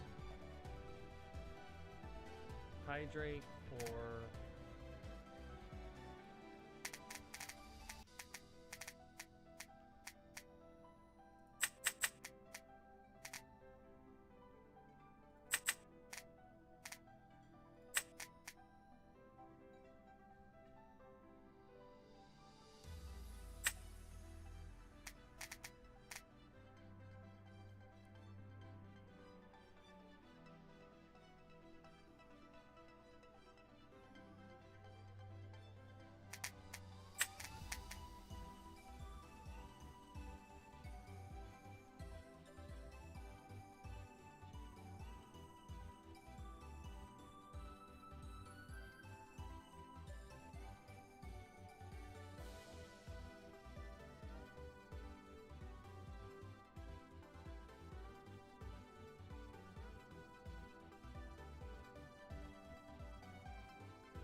This just looks like a bad deck, but not really. The Cryosaur and Sorlet thing though, like you definitely need to have either 6 Sorlet, especially like, yeah, if you want to just raw dog the way someone else plays Sorlet or plays this deck, like they run, you know, 6 Sorlet.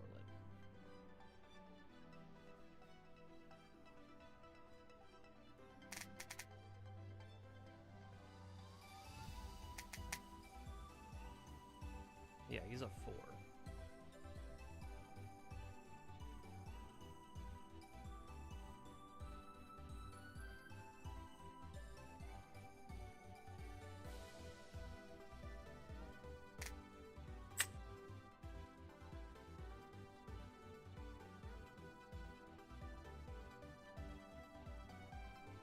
Oh, I get it. I think the general idea is that you can activate this effect if this successfully ran over something.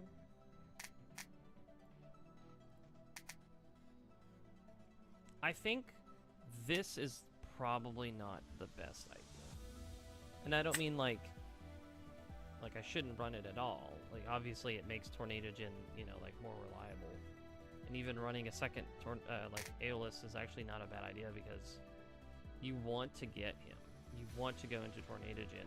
But at the end of the day, what is Tornadogen going to do? Tornadogen is going to fetch you what? Potentially a hurricane, tornado, or in a like a tsunami or something. Torch of Hestia is there to give +2 power to certain things so that they have like a better chance of fighting back. Hydrate, Sorlet, Twin Drake, Windogen. The island is there to give everything, you know, like a bump in power.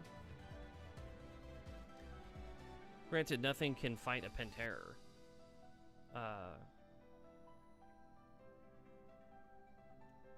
Island gives everything +1. It also cuts off whatever my opponent's, you know, like main field spell is.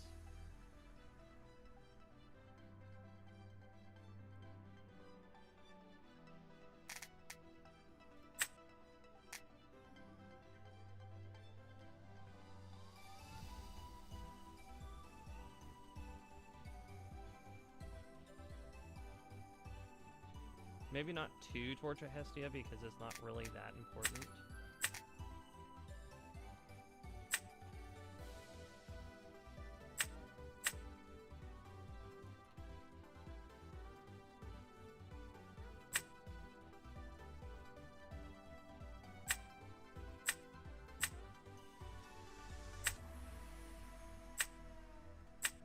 I don't know.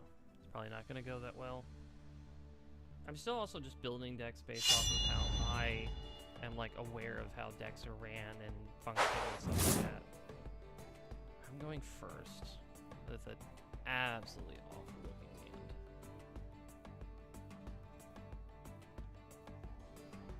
I mean, this only works if I go second.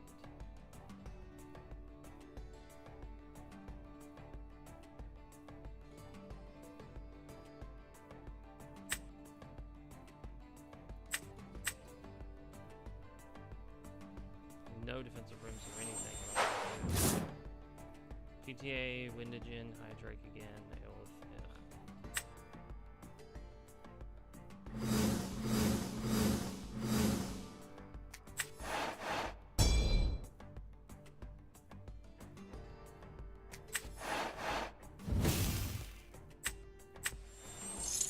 What am I gonna do?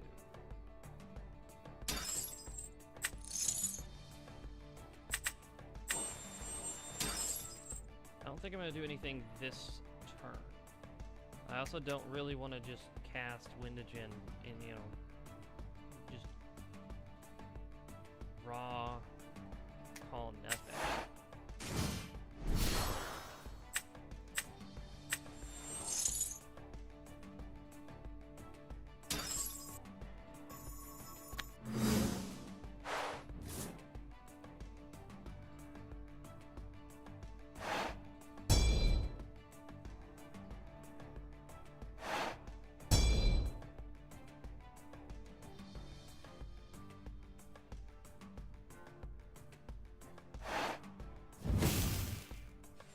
I guess a P-Gust wouldn't be too bad.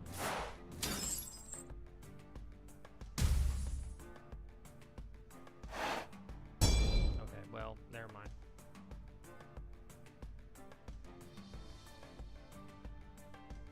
Yeah, where's my Fin Dust? I want to cast Fin Dust to go get Hurricane.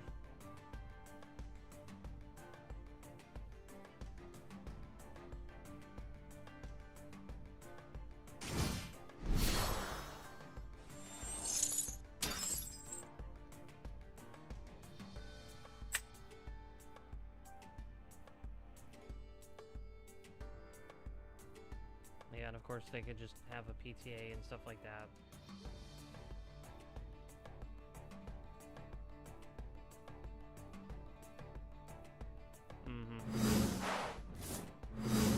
Oh, good. That's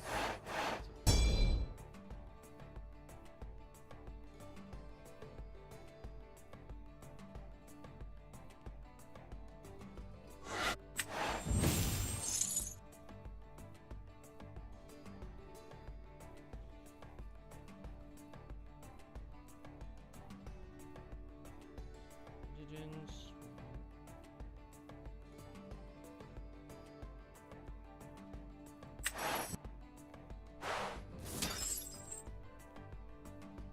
Probably the first one.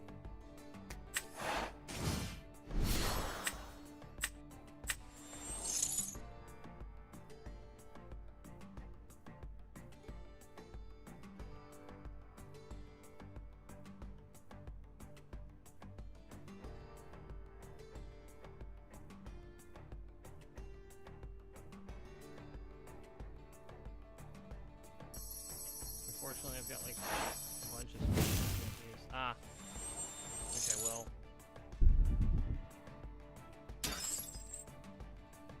I mean, alright. You still want me to have the ability to pop another card, that's fine too. Don't really understand why they shotgunned it. Because if I had chosen it, then they would have gotten away with, you know. Ah. If they changed the Gorgons, yeah, it would have been pointless.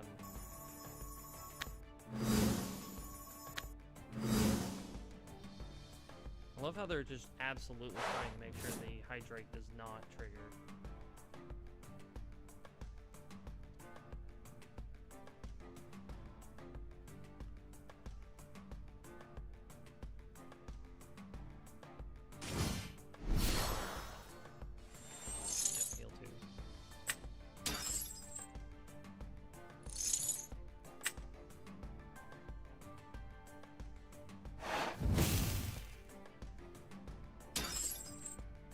That's 2 Gorgons. What are the odds that they get their other Gorgons?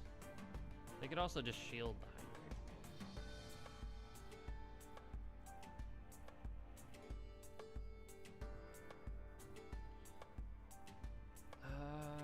I mean, there's not really a way to protect it. I mean, there is, and I probably should have considered that, because of when it receives the wind, pop their last card, I have nothing to worry about.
Oh, and then resolves this.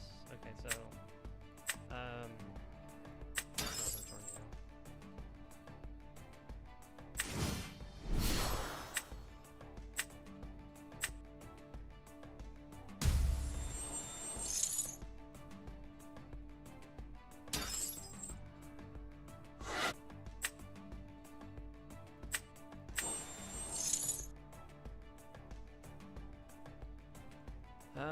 Maybe tornado is not a bad idea. Maybe Ambro is not a bad idea. Maybe hurricane is not a bad idea.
Okay, well, I've been quiet because the deck is working exactly as intended. It's just kind of funny, I guess. So I have a -2 removal and I have a tsunami. So not much, depending on what my opponent does, because they still have the ability to set whatever they had back, and then they can summon a creature. If it's the pig, obviously expand, you know, force something into defense and then get over it.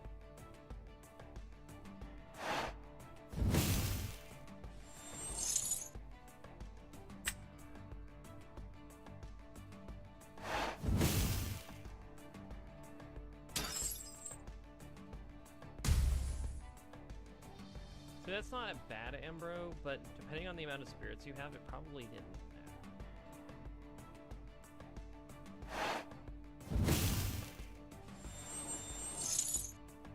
Alright, so they're using Ambro to pay for their nectar, basically. Which means they didn't set any other cards, so they were just kind of down to 2 cards in hand. Now it's at 4. That's just a burn.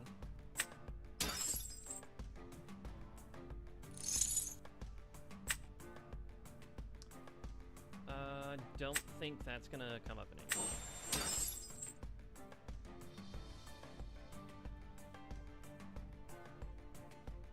I mean, yeah, I'm down to 5. But you also have a dude who's still in defense. Like, that part doesn't make sense.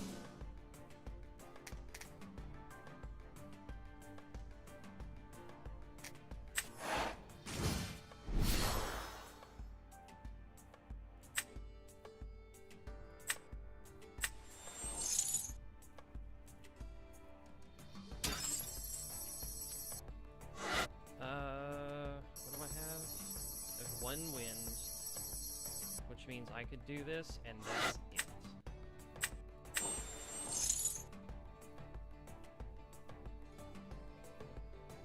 No, not Hurricane. It's definitely going to be Ambro.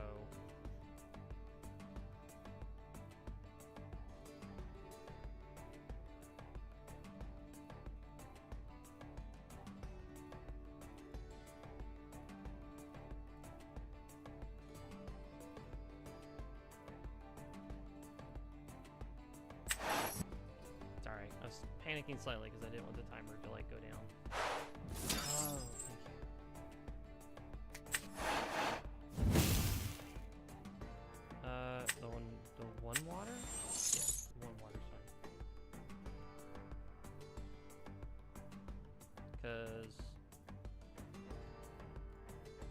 the winds back.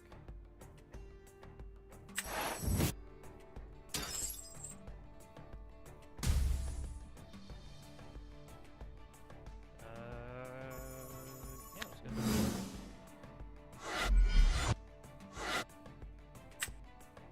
You can activate Tsunami, but it will not work.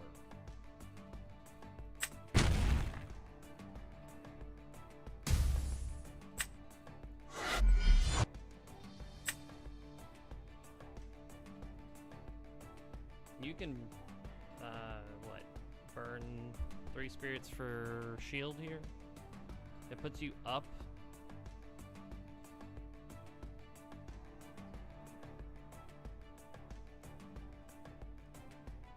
You go from, I think the better benefit is if like they hit the tornado zone.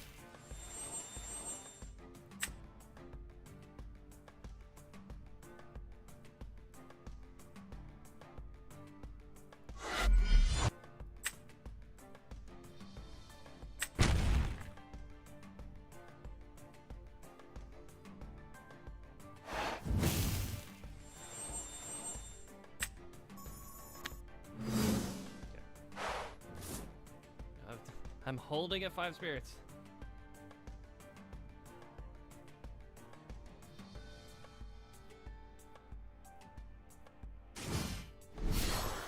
Pigas is going to pop something. Pop the PTA on the left. Yeah, it's gonna pop Tsunami. Don't really know what that achieves, considering they're about to take 4 more damage.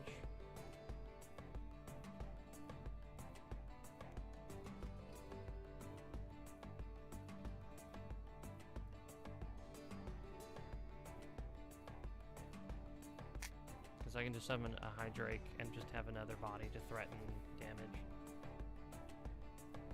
They're also stalling with battle phase.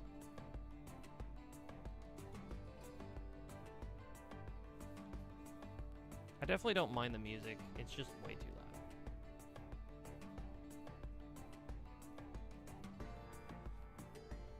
loud. What are we doing? Thank you. If I activate the island, it makes all their stuff bigger, which is problematic for me in the long run. So I think I'm gonna summon the Hydrate. I can still threaten Hurricane. Is that really important? Yes, maybe it is.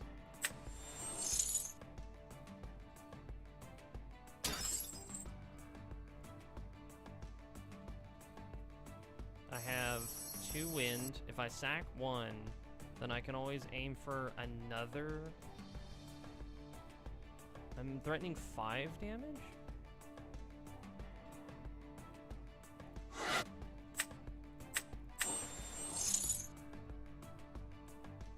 We're gonna go Ambro, we're gonna go Tsunami, and Hurricane. 1 defensive card, 1 reactive card. Yes! Yes! Yeah! I'm back with Tsunami. In a battle phase.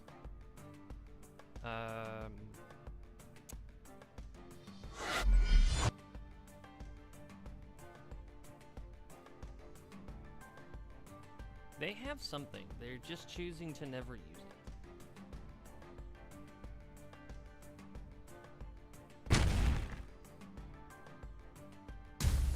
Which has got me, like,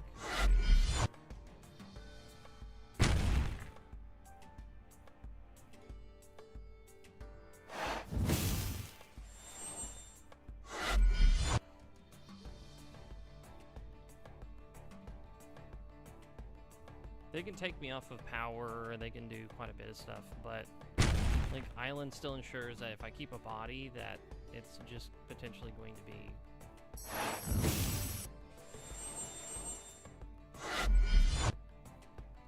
putting him at 3 does ensure that whatever big plays they could make are like not possible.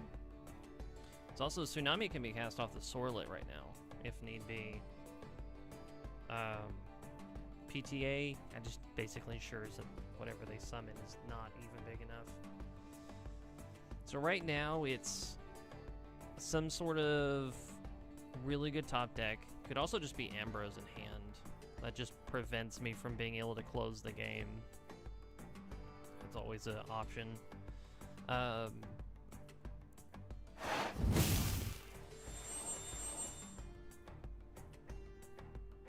Did they like disconnect? Or just 100% not interested in the game anymore?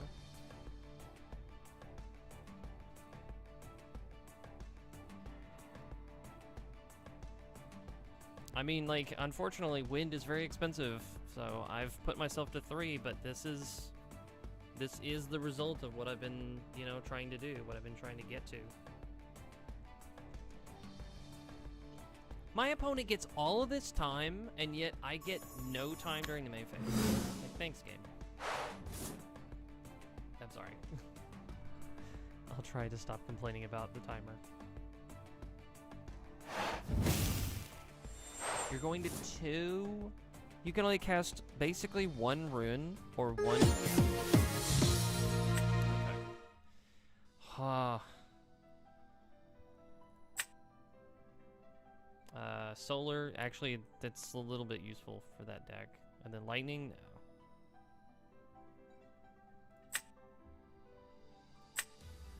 no. So Windagen is a traditional. I need to delete that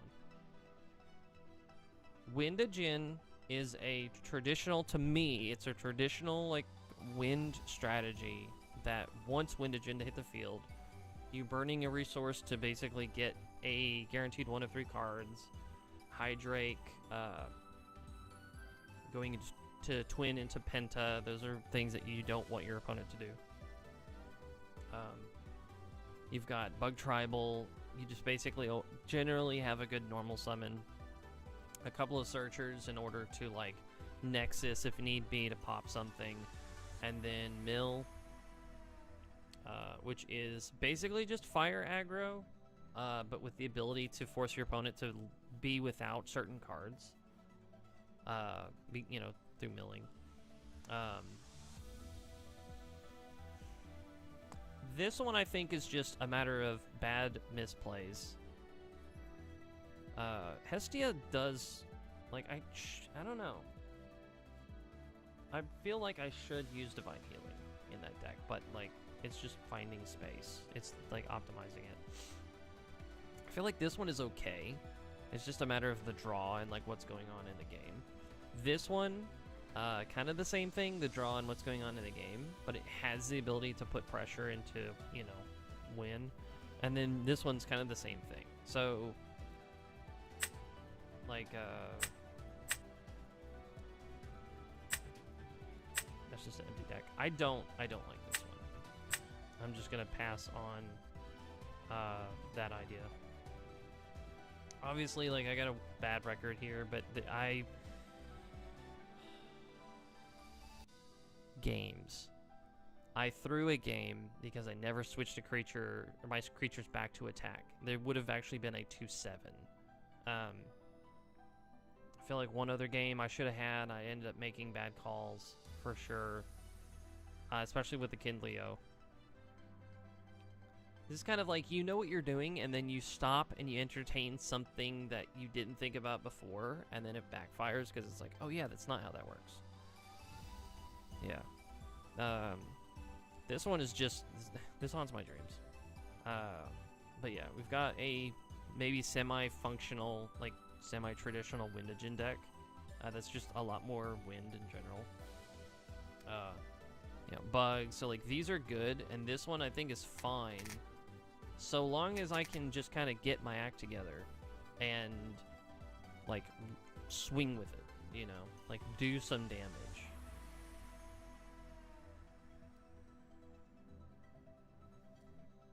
Still don't like the spirit. Well, no, I guess the spirit math is, like, better.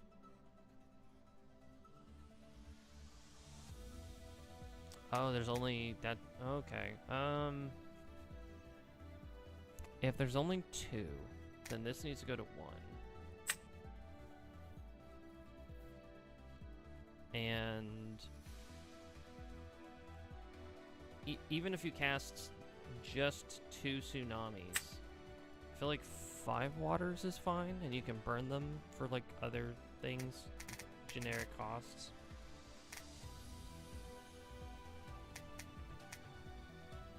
Oh, cards in there.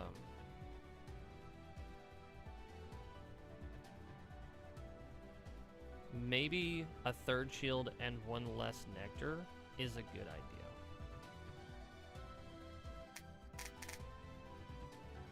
Because I'm already running 2 ignectors that go digging for the card. Which even then,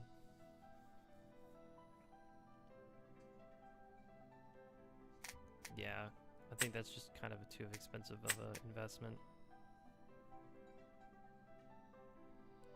I run Humbust and Cinder at 2s because you want to mill your opponent for sure, but they're not going to do anything on their own.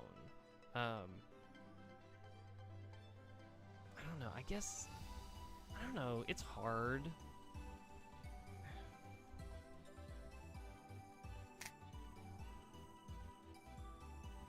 Give me a second.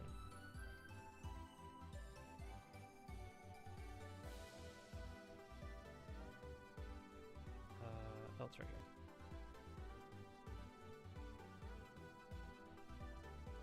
I know it's bright.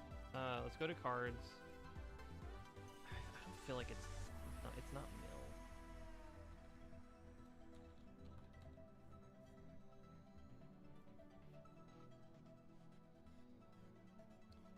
Advanced, common, uncommon, rare, regular art. Yeah, you don't have Pandora's Box. Will be played when an opponent activates an effect that searches or casts a card from their deck. This can happen, absolutely. This is an effect that you could use. It does mill them, I think, 2 cards. These are not listing. There it is. Each player sends top 3 cards from their deck to the underworld. Yeah, Cinder, Lumaru. Like, there's really not a lot of options.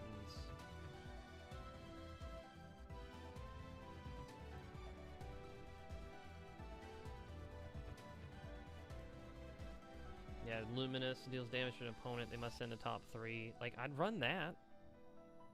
I'd run a card that I could, you know, like, ascend into because it's bigger. Like, that's the very definition of, like, aggressive. Pandora's Box is missing.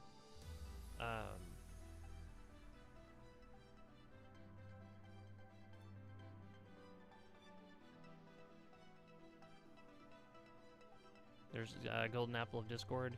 There's Avalanche. Like, those options, right, allows you to just be a little bit more of, let me just draw, and as long as I can put something on the field that prevents you from, like, attacking in, I can sit here and, like, draw extra cards, play Avalanches, you know, like, play Golden Apple of Discord. Not a great option, but it's an option. I can set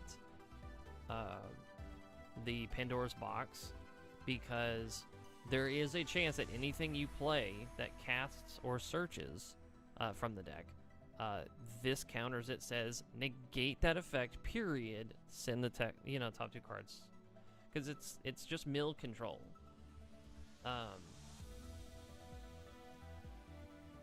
And so it's less of what I want it to be, even though in reality this reflects my deck kind of close. I don't have the Chains of Poseidon. I am still running the I don't know, I guess casually I am still running like the Astra Rabbit, the Torchin, like the 2 Hestia, 2 Torchin, Humbust Cinders, Lavalith. Like, when I played with this, it's just a matter of, I think, like, if my opponent is fast enough, is my opponent providing enough pressure to, you know, push for game? You know, do I happen to have Lavalith? You know, that helps out a lot. Can I get to Kinleo? That helps out a lot. You know, Lumaru is pretty good in its own right because it's a 5 that can swing over. But, it, you know, a lot of times it's back row. If I was still running Astrabbit, then I would probably find a way to put Hurricane in here. Just because 2 of the spirit requirements are met. I just have to throw in a random wind.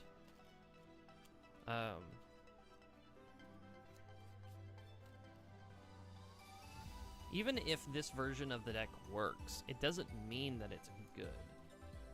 That's like the biggest thing you have to remember is that just because your shovel isn't completely broken and you can still dig a hole doesn't mean you should go find a better shovel. There are other ways that you can build something or do something that's more efficient or better than what you're currently doing. That's why talking about decks, you know, going over strategies, going over suggestions, those are all great things. I'm running the Krakatuga 100% because Hestia says, here's a body, and then I go, okay, normal ascend into Krakatuga, get over my 9 defense creature. That is not hard to do, 100% in normal TCG, because you've got Moose Turbo, you've got Bear Turbo, which in of itself is in the game. I think it's actually a 9 if it gets like the bonus, so it's still funny enough, kind of big enough, but it pops cards.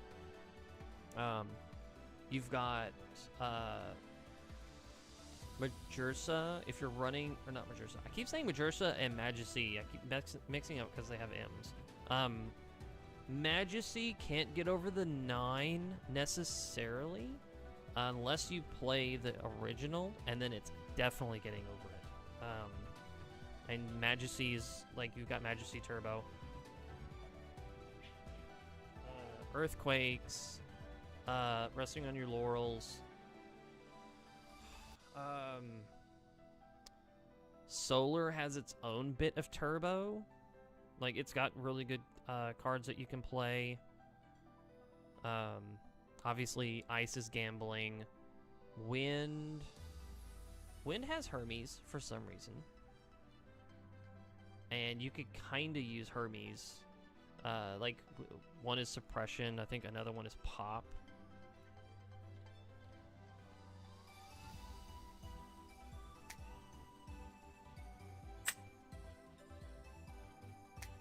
Oh, no. That one. I think it's Earth as well.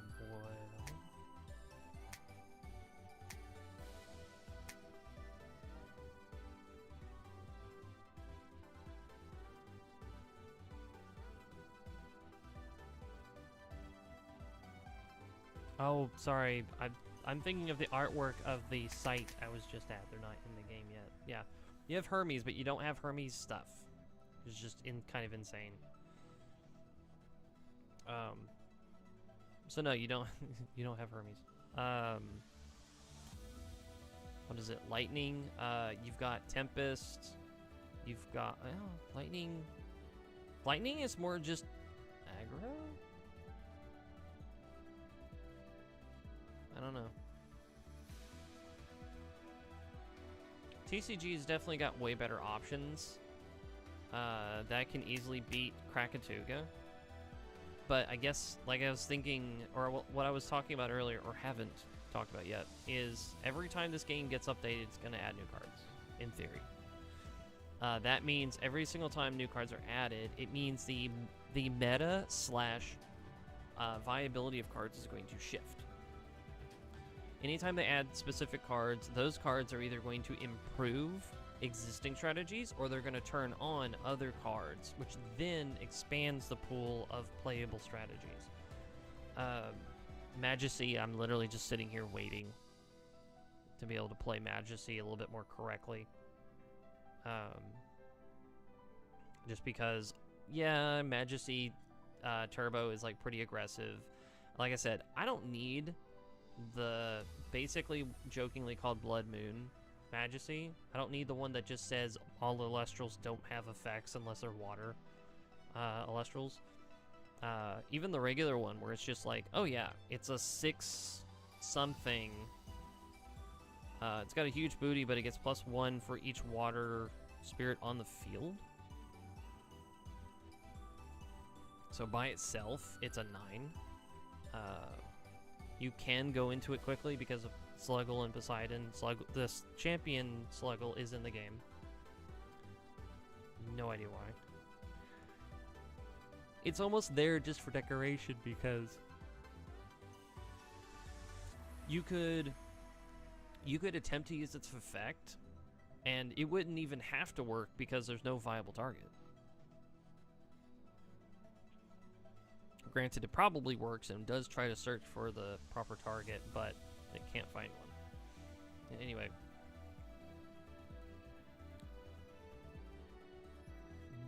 The only reason why I even have this deck the way it is because the mill cards aren't bad. They're good to disrupt your opponent, but you must be aggressive when it comes to like drawing cards and playing cards. Hestia is there to specifically allow you to turbo out bodies, no matter what they are. Cinder, okay, mill 3. Ignector, you get a card that says draw 2 cards that allows you to set up better. Hestia's Hearth, okay. Receive Cinder effect. Where is it? Volcaries, technically just gives it +1 if necessary. Or might, you know. Lavalith on the back foot. Krakatuga, you happen to have any other body on the field. Smoltuga, go search stuff. Just, they're all there to do something. None of them are bad on their own, to a degree. You either will draw the torch, or you have Torch In. Torch In is not, like, the best card, but that's also a good card to, like, ascend over.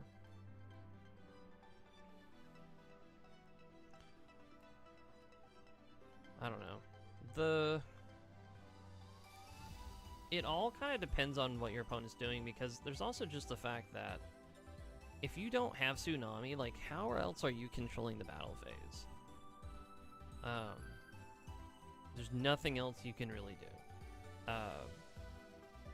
Gorgons needs to be used for very specific cards. And now, and like, we threw like 2 games because we didn't check the Ice Bear by simply using the Gorgons, because it's like, they're doing it and they're definitely going for one of the 2 key pieces they're missing to go into, you know, a Turbo Bear. So,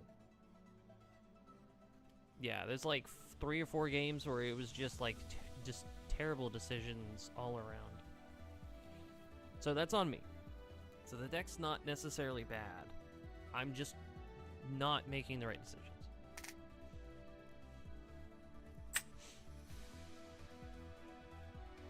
We'll have to work on that. But yeah, I'm giving the client a try. I'm playing it. I can't guarantee that I'm going to do a whole lot of playing.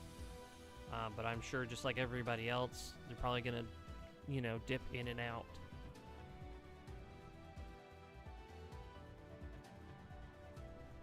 We're gonna dip in and out whenever it gets updated to see what new cards are available. Most likely they'll announce, hey, you know, the client's getting updated. Here's the cards we're adding. So we'll just know before we even want to play.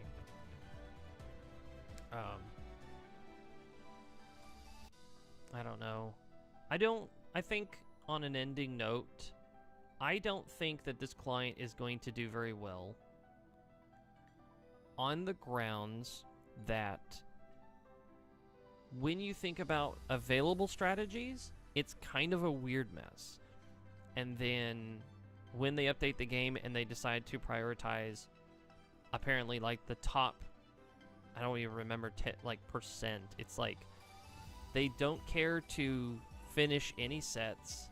They're not interested in flushing out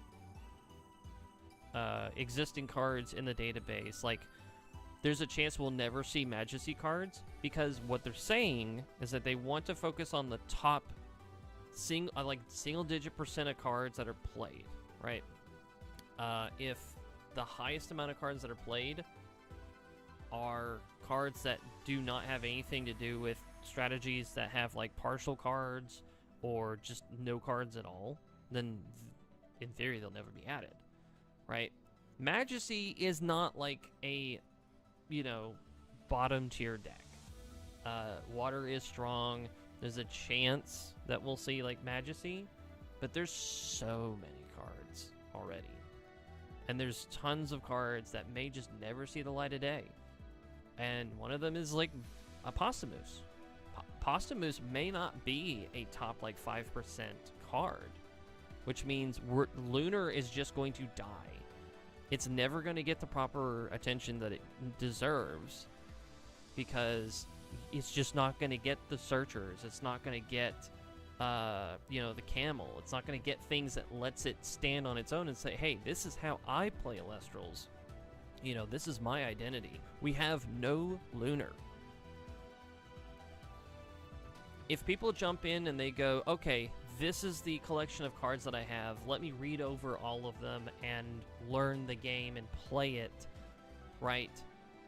Easily, the first few problems you're going to come across is when they look at the collection of cards here versus the collection of cards that exist, they might start realizing some small discrepancies and that certain things just don't work, or certain cards are missing key cards.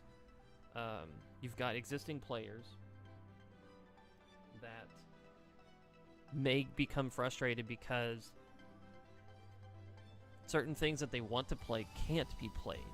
So I'm sitting on that bench saying, hey, here's Sluggle, but there's no rest of the line. And then you've just got like a weird meta of like, well, you can't do anything other than play with the cards that are on the client. And then it's like, okay, well, what's the cards on the client? It's like, it's a mess. Which means you jump on and it's like Bears Turbo, gambling, you know, good stuff. You can run a theme. I saw a person running, you know, Lightning as a theme, and that's cool. It's got good cards. It's not like it's in a terrible spot. You know, it's not Solar and Lunar. But what do? You just grit your teeth and say, we'll see. But yeah, if they don't properly support this client by expanding like the different things, like I can understand like one update is like, hey, we're gonna add a bunch of the classic cards from like Lunar and Solar into the game so that it feels more fleshed out. It's like, that's a good update. Hey, we're, you know, this update we're gonna finish, you know, the rest of certain other cards collections, you know, and make sure that like, you know, potential strategies are fleshed out. It's like, okay, that's a good idea, you know. If they're like, hey, we're gonna introduce 10 new cards and none of them have anything to do with whatever, it's just the most popular cards in the proper TCG, it's like, no, that's not ever gonna work. It's barely gonna work, because people are gonna see it and just be like, oh, those are cool. What about the rest of the dead cards? I'm just whining. That's all I'm good at, unfortunately. I can say the positives, I can say the negatives. All I feel when playing this is it works. The UI is a little funky. Really good client, though. You know, everything functions. Deck building, you know, the menus, the battles, everything, it works. So congrats to the team. You know, a lot of hard work and stuff has gone into making this function. They've done a great job. I think that they're on their way to, you know, making this client succeed, just because there's a lot of good stuff going for it. It works. I mean, like, just all around props. But Your main menu timer is just like a little too aggressive because it makes it hard to make sound strategic decisions when you have to look at the board, look at your cards, and figure out lines. I feel like the main phase is too short, whereas the battle phase is too long. You easily have too much time allotted to you during the battle phase, which makes no sense because there's less decisions that need to be made during the battle phase. Battle phase is you either have creatures that are swinging or counter runes that can be activated, and by the time you enter battle phase, not many decisions have to be made. So, main phase timer needs to be longer, battle phase timer needs to be shorter, or just less aggressive on the main phase part, absolutely. Please finish certain cards that are in the game that don't have their counter or their counterpart cards. And yeah, that's it for me. Whining and complaining. I'm self-aware. I promise I am. I'm having fun. Best thing to take from all of this is that I'm having fun. I'm making bad decisions, and I'm enjoying when I make good decisions. I'm enjoying when games actually, you know, kind of go well. I'm not really gonna be 100% happy knowing that, like, you know, gambling and Bears turbos in the game when other elements kind of struggle to even do anything very quickly. So, yeah. I'm gonna go ahead and call it there. Pretty late for me. Don't know when I'm gonna stream again, and then, like I said at the beginning, I did a whole, like, walk around of the menu and had the music off, interestingly enough. So we'll have to work on that. I would like to make an intro video for, like, if anybody happens to play, like, just here's me pointing out different things about the menus.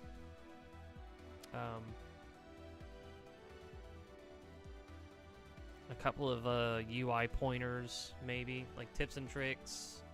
Would be kind of a good idea. We'll see. I may just stick to playing. I don't know. It's been a while since I've edited, and it's not hard. Yeah. Have a good night, everybody, and see you next time.